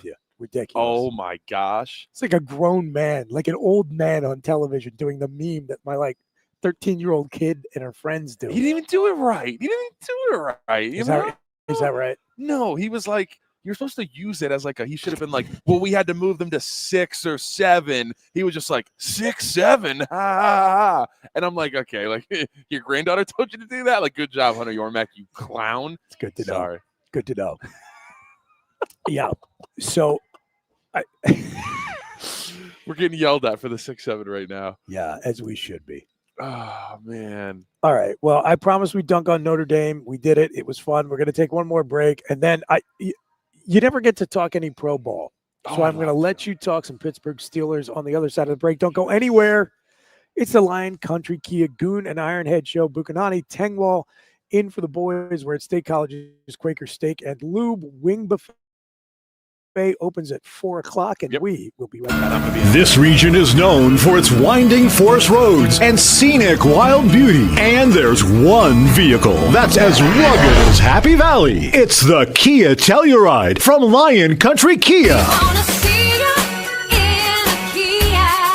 Hurry in now and check out the all-around rugged 2025 Tellurides. Lion Country Kia has the spacious 7-seater SUV with as low as 2.99% financing for 60 months or a $1,500 Kia finance rebate. There's 19 Tellurides in stock ready to go, starting at only $43,145. Be sure to check out the entire Kia lineup at Lion Country Kia. There's 91 new Kias available. Remember, every new Kia comes with a 10-year, 100,000-mile powertrain warranty. Who trusts Lion Country Kia? Mitchell Messenbrink trusts Lion Country Kia. And you should too. Lion Country Kia. 1334 Dryville Street, off Shiloh Road, behind Sam's Club, State College. Warranty is a limited powertrain warranty. For details, see dealer or go to kia.com. If you love wings, if you love rings, and all kinds of other tempting things, great times, great food, get to Quaker Steak Lube. Get our Best Wings USA, signature sauces, mouth-watering appetizers, or any of our delicious award-winning lube favorites. Great times, great food, get to Quaker Steak Lube. I'm the Modelo Recruiter, and I'm looking for fans with good hands and great speed. The ones who stay focused and never miss a play. They go the distance on game day, even when their team is away. I'm always watching, always looking to reward more full-time fans. Because football isn't really football without you. Lusk & Associates Sotheby's International Realty proudly presents the introduction of our new State College office at 314 South Borough Street in State College. At Sotheby's International Realty, we advertise locally, nationally, and internationally, bringing the best of advertising and promotion to each and every one of our properties, big or small. Call now. A lot has changed about State College. One thing that hasn't is W.C. Clark's Coffee Roasters on 234 East Calder Way. 30 different varieties of specialty coffee beans sourced from over 25 countries and roasted with love each morning in Happy Valley for over 45 years. They'll ship their fresh roasted coffee from their doorstep to yours. Order online at statecollegecoffee.com. That's statecollegecoffee.com. Hi, welcome to Timberland Federal Credit Union, a financial cooperative for its members. tracing all the way back to 1973. Experience Timberland Federal Credit Union, where you're greeted with a smile and financial solutions are tailored to your unique life journey. Here, we're not just financial professionals, we're your neighbors. People invested in your financial needs, literacy, and empowerment. Your dreams matter to us, whether they're about buying a home, growing a nest egg, or embarking on new adventures. TFCU draws from the past and invests in the future, offering modern tools like online banking to give you the freedom to manage your money practically anytime. Additionally, we're passionate about giving back both time and resources because enhancing our community is at the core of why we're here. Visit TFCU in person or online to learn more about our services and apply for a membership today. WFXS, once again, the Fox, your sports radio. Broadcasting live, loud and proud from Central PA's Sports Authority, WFXS America. 98.7, the Fox State College, the Goon and Ironhead. T-minus 25 minutes and counting until the all-you-can-eat wing buffet opens for the remainder of the evening here at State College's Quaker Steak and Lube. Chris Brucanati and Landon Tengwall filling in for Jeff Byers and Keith Conlin here on the Lion Country Kia Goon and Ironhead show. And Tengwall, I said before the break, it is a rare thing for you that you get to talk about your first love, which is professional football. You do a lot of college, you do a lot of Penn State and do it very well. But we range around on this show, and so I wanted to give you a chance to talk a little bit about your Pittsburgh Steelers on their way now after the big rivalry game win over the Ravens to another above 500 season. I knew that the standard is the standard. The standard is finish above 500, apparently. Every time he does it. Mike Tomlin gets on the ropes, and not probably the ropes because our current owner has absolutely no stones on him at all. I think, his dad, one of the greatest leaders, and his grandfather, one of the greatest leaders ever, owners ever. Yep. And now we're sitting here, and it's bad. And so Mike Tomlin's close. Maybe the seat's getting a little warm. And, of course, he pulls out a good old win down at M&T Bank Stadium against the Ravens, and now he's back, and he's pointing at the camera, and he's spouting Tomlinisms. And, God, I love him, but I'm just so over it because I'm going to go out next week when the defense is going to be utterly incompetent, and we're just going to get diced. I don't even know who we play at this point, and it's hard for me. I got that for you. Okay, thank you. Yeah. It's just hard for me at this point. I've actually become close friends with Mike Tomlin's son, Dino, and I don't bring it up at all. But sometimes I want to say, look, can you just tell him? Can we just be normal? Can we? And the parallels, guys. If you're a Steelers and Penn State fan, the parallels. Is it a bad team? Who are we playing? Oh, so it's just interesting. They got the Dolphins in Pittsburgh on Monday Night Football. The Dolphins are on a little bit of a heater right now. Oh no. All right. The parallels, though, between Penn State and the Pittsburgh Steelers, especially with James Franklin and Mike Tomlin as head coaches, it was insane. Yeah. It was crazy how similar it all was of the lack of downfield passing, the defense that just doesn't make sense. Let's see, I could go on. Obviously not winning big games in recent years. You just said it. Over-reliance on the word obviously. Obviously, yeah. I mean, the Tomlinisms are a little bit better, but sometimes I'm like, I don't want to hear a Tomlinism. I don't want to hear some metaphor after we just got squashed by a bad team. Just seems to me you can't consume as much of your salary cap on one side of the ball as Pittsburgh has with defense and have as many defensive lapses as they have had over the course of the season. TJ Watt, obviously on a downward decline. We're going to make him one of the highest paid defensive players in the league. We got to get this right. I was talking to someone in the past year that had played on the Steelers a couple years ago. And obviously my family, Sarah Jackson, my fiance, and her dad, Kenny, was a wide receivers coach of the Steelers in the early 2000s. And they loved it, especially when it was Dan Rooney was the owner. I mean, they said it was absolutely fantastic, everything they did for them. And since Art Rooney took over, we're cheap.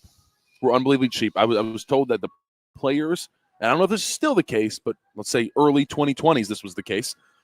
Players were docked pay $10 to $15 for lunch, to go to lunch in the facility. Take a hike, man. Take a hike. Where they ask the players to grade the teams on, family atmosphere, food, recovery, just facilities in general. Steelers are like 30 out of 32. Art Rooney, the chief, is rolling over in his grave hearing that. Disgusting.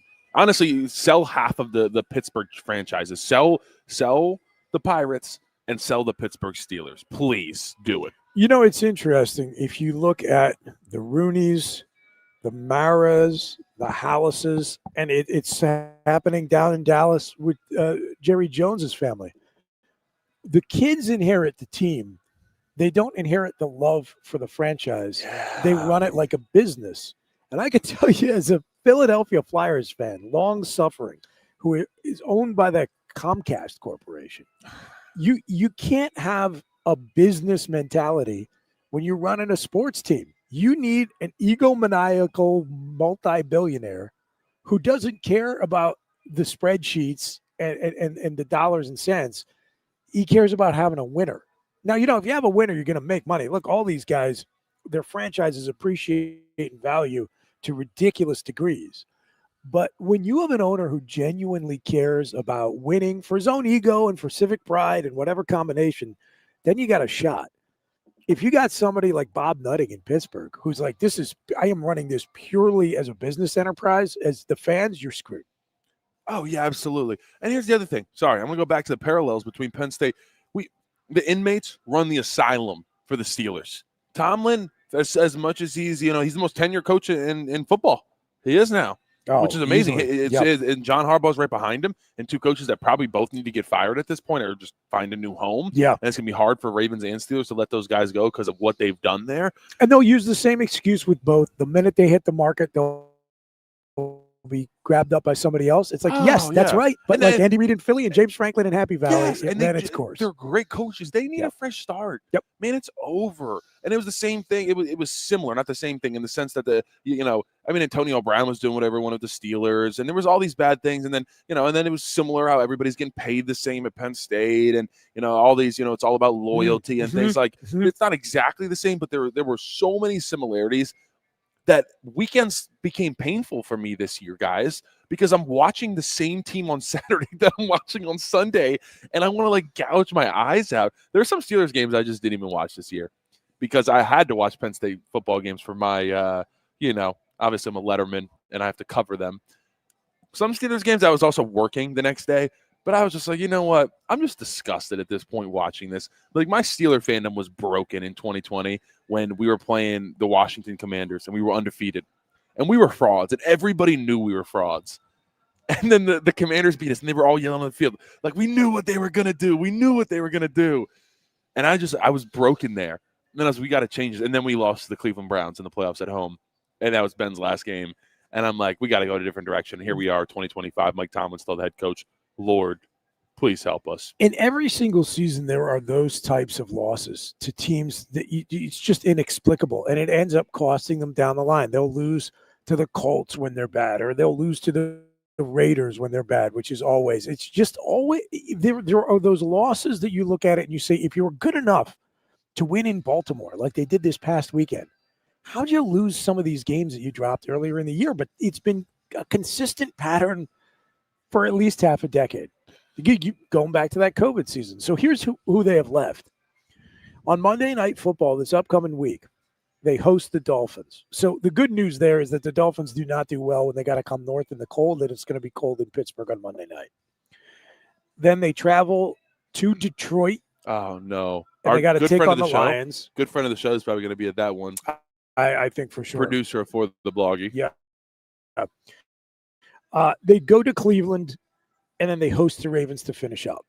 So now they got to drop 2 games, and the Ravens have to make one up for that game to matter at the end of the season. And I look at this and I say, okay, you got to beat the Browns. The Browns are a disaster. That Detroit game, that could be a coin flip. You could drop that one, but you've got the game in hand on Baltimore. So this Monday night game, you've got the home field advantage. You got prime time. You've got the Dolphins not wanting to come up and play in the cold. They do poorly in the cold. it's a big Monday Night Football game for Pittsburgh to secure that NFC North title, I think. AFC North. What did I say? NFC? Yeah, sorry. What Steelers team am I going to see? I have no clue. I have not a clue. Is it going to be the Colts game where we just destroyed what was at the time the best team in the NFL? Or is it just going to be just disappointment? Is it going to be love him, my teammate, love you, man? Or is it going to be a Joey Porter Jr. flag fest for me? Because good grief, man, that is one of the most triggering things out there. They beat the Patriots this year. That was such a fluke game. They are Patriots one of had like 4 fumbles. Yeah, they're one of New England's 2 losses. Oh my God, that's so Steelers. And yet they lost to the Buccaneers. They barely beat the Jets and the Vikings, who are both awful. They lost to the Bengals. That Bengals game, oh my God. Ridiculous. I was ridiculous. I was steaming after that one. The Steelers are 3-point loss to the Bears, in which they played horribly. I can't believe it was a 31-28 game. I mean, it looked a lot worse from Pittsburgh's perspective than a 3-point loss, I thought. Yeah. Tin Can said, was Art Sr. still in the picture when they won the last trophy? No, I'm pretty sure he was. I mean, he was definitely not the owner at the time. Right, officially. right. It was Dan Rooney. But I don't think Art was alive. Art was born in like 1933 or like 1920. So I doubt he was alive. You build a solid foundation like that, it takes a while to tear it down. But you do feel like you're in the process of that nickel and dime approach, starting to really chip away. We're close to there. We're close to being just a clown show. And I think signing Aaron Rodgers, that was rough. I didn't like that move. I don't know where the Steelers go from here, man. The NFL, I mean, is the NFL, do you think, is going to work back into being like, I feel like college football really started in the especially, I don't know, it started to become like the thing. People liked it a little bit more. And I feel like that's going to start to go away as we have this private equity and maybe we branch off away from the NCAA. Like, I'm also on my second chalice of beer here, so we're going to start to get deep into something. Well, so the thing is, the NFL has a massive advantage over college football. They're taking bets in the chat, by the way, how many of those you're going to finish before we get through the show. Oh, boy. Is the NFL, no one is better. No one's better at selling a pro sports product than the NFL. They're better than the Premier League. They're better than anyone on the planet. The NBA is a joke, by the way. I just want to throw that in. Yeah. there. NBA is a horrific product. And you've got 32 owners who compete against each other, but who are all bought in on the idea that they're united on the stuff that matters most, which is the NFL versus every other sports league and every other entertainment product. And they got a super strong commissioner's office, so they can make decisions quickly. They can be nimble. They can be strategic. College football is the exact opposite. You got, like 60, 70 university presidents, boards of trustees, television network executives, conference commissioners. It's a mess. It's like, they say like a camel is a horse designed by committee. Well, the college football is the NFL designed by committee. I'm going to jump around here once again. We're on the second chalice of beer. I'm going to put Chris Buchanani on the absolute spot. Go. When did our board of trustees at Penn State become bad? I heard it used to be good. Well, define bad. I don't know. I feel like it's a joke now. I feel like everybody is not like, I don't know. I feel like it's just not, I don't know. Maybe I'm of the wrong mindset. Maybe you need to educate me. But I feel like, Here's the thing. Like Bill Schreier used to be on it. Like we had all these like dudes on it. That, were real like big time people. Until the Sandusky scandal, the board of trustees was in charge of Penn State in name only. Basically, like they were just there to be kind of like a ceremonial committee of fundraisers for Penn State, who would just rubber stamp what the administration fed to them. They would say, "Hey guys, like great news. You're going to come up here. We're going to throw a little party for you. We hope you'll write a check to Penn State. You're getting some free food. You get to stay at the Nittany Lion Inn. And then you'll be presented with this great roster of stuff you'll be unanimously voting to approve." And that was it. That's what the board of trustees did. And then when the scandal hit and all of a sudden that leadership at the top just got eliminated, then you had these folks who thought they had signed up for a pleasure cruise who were all of a sudden serving on the deck of a battleship in an active war zone. And from that point, it's just kind of gone off the rails, if I can mix metaphors, and never quite gotten back on. So egos is what I'm hearing. Yeah, egos and people who it's strange. People have pointed this out to me, and I think it's a good point. you get folks on your trustee board who are great in whatever got them to that position. You know, they're CEOs, they're very successful in the private sector. And for some reason, they don't operate with the same ruthless efficiency when they're governing the university as they do when they're running their corporations. And why that is, I could have some theories, but I'm just not sure. Okay, I don't know. I'm curious. Yeah.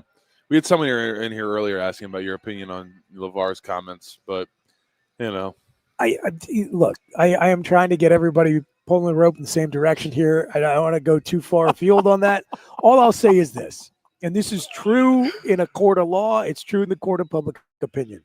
The burden of proof is on the accuser. And LeVar talked for 40 minutes. Go back and listen to the whole clip and ask yourself this question. How much concrete information do I have now that I didn't have when I started listening 40 minutes ago?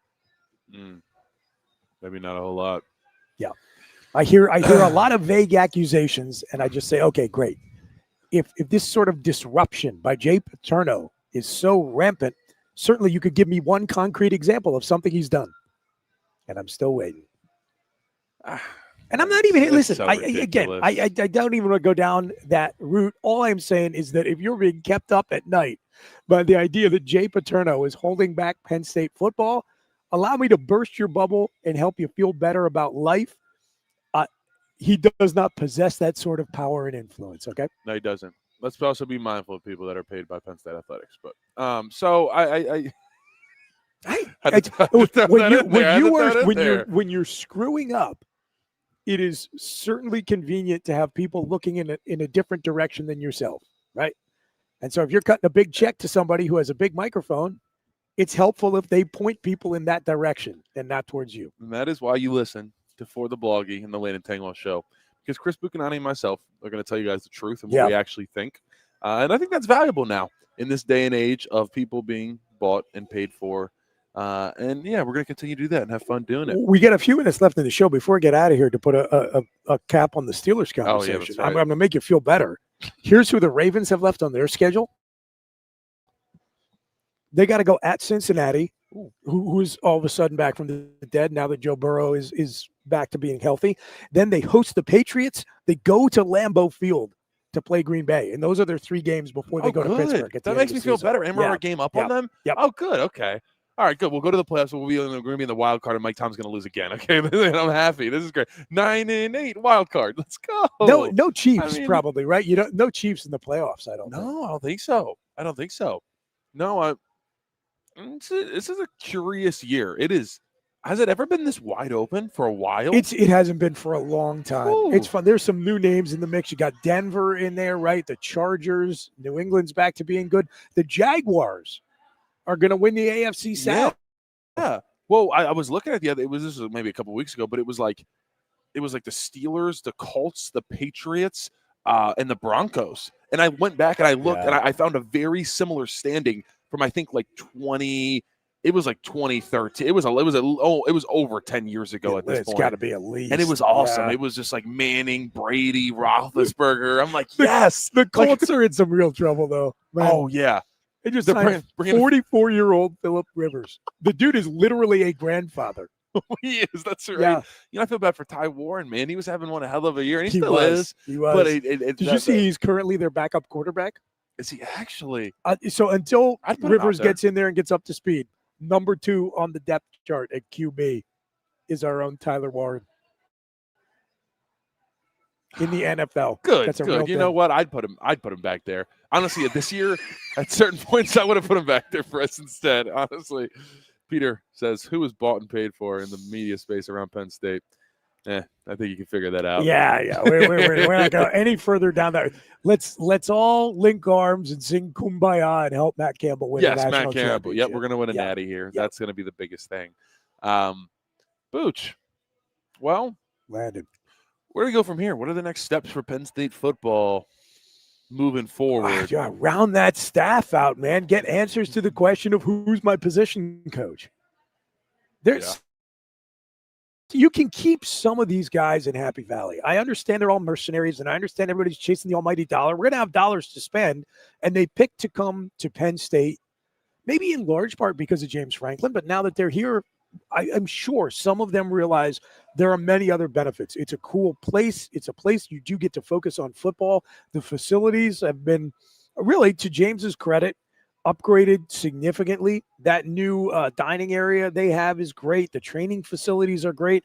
And there are few experiences in the sport like running out of that tunnel and having 107,000 people cheering for you, especially at a whiteout. And so if you can pay them good money and promise that you're going to develop them at a high level and give them a shot to go play in the pros, you just want to give these guys some confidence that the instability they've been dealing with over the last few months is coming to an end. And I don't think you can do that until you can honestly answer the question of, hey, this guy, whoever he is, whether he's coming from Iowa State, from outside, or staying on staff, is going to be your position coach. So to me, that's priority number one.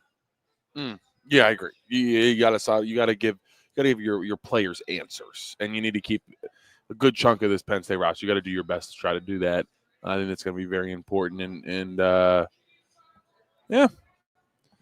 I don't really know. We've been here. Sorry again for being a little late, man. No. You're all good. We're here we're at State College's Quaker Steak and Lube. Just one final reminder: the all-you-can-eat wing buffet is about to open up.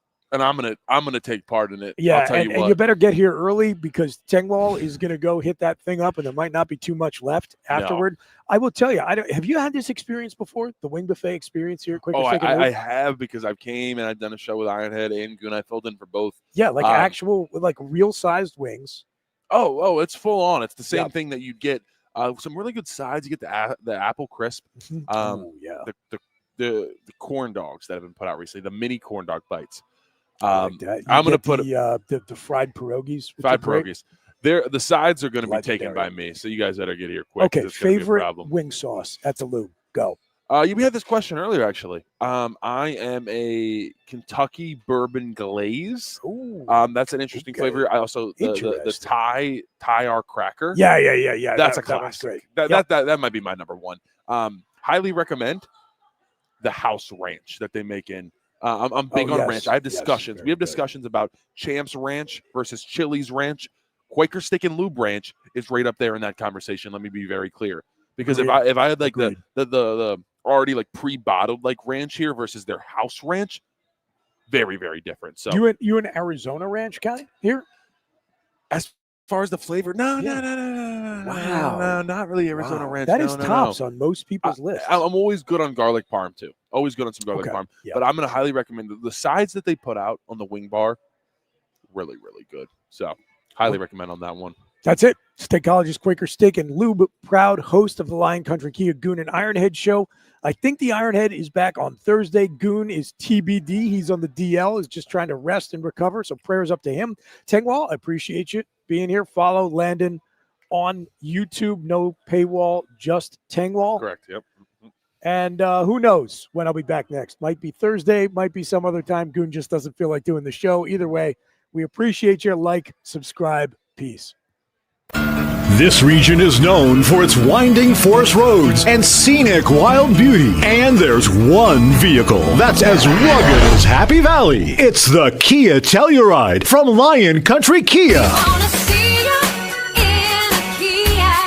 Hurry in now and check out the all-around rugged 2025 Tellurides. Lion Country Kia has the spacious 7-seater SUV with as low as 2.99% financing for 60 months or a $1,500 Kia finance rebate. There's 19 Tellurides in stock ready to go, starting at only $43,145. Be sure to check out the entire Kia lineup at Lion Country Kia. There's 91 new Kias available. Remember, every new Kia comes with a 10-year, 100,000-mile powertrain warranty. Who trusts Lion Country Kia? Mitchell Messenbrink trusts Lion Country Kia. And you should too. Lion Country Kia. 1334 Drabble Street, off Shiloh Road, behind Sam's Club, State College. Warranty is a limited powertrain warranty. For details, see dealer or go to kia.com.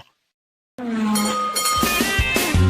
you love wings, if you love rings, and all kinds of other tempting things, great times, great food, get to Quaker Steak and Lube. Get our Best Wings USA, signature sauces, mouth-watering appetizers, or any of our delicious award-winning lube favorites. Great times, great food, get to Quaker Steak Lube. I'm the Modelo Recruiter, and I'm looking for fans with good hands and great speed. The ones who stay focused and never miss a play. They go the distance on game day, even when their team is away. I'm always watching, always looking to reward more full-time fans. Because football isn't really football without you. Lusk & Associates Sotheby's International Realty proudly presents the introduction of our new State College office at 314 South Borough Street in State College. At Sotheby's International Realty, we advertise locally, nationally, and internationally, bringing the best of advertising and promotion to each and every one of our properties, big or small. Call now. A lot has changed about State College. One thing that hasn't is W.C. Clark's Coffee Roasters on 234 East Calder Way. 30 different varieties of specialty coffee beans sourced from over 25 countries and roasted with love each morning in Happy Valley for over 45 years. They'll ship their fresh roasted coffee from their doorstep to yours. Order online at statecollegecoffee.com. That's statecollegecoffee.com. Hi, welcome to Timberland Federal Credit Union, a financial cooperative for its members, tracing all the way back to 1973. Experience Timberland Federal Credit Union, where you're greeted with a smile and financial solutions are tailored to your unique life journey. Here, we're not just financial professionals, we're your neighbors, people invested in your financial needs, literacy, and empowerment. Your dreams matter to us, whether they're about buying a home, growing a nest egg, or embarking on new adventures. TFCU draws from the past and invests in the future, offering modern tools like online banking to give you the freedom to manage your money practically anytime. Additionally, we're passionate about giving back both time and resources because enhancing our community is at the core of why we're here. Visit TFCU in person or online to learn more about our services and apply for a membership today. WFXS, once again, the Fox, your sports radio.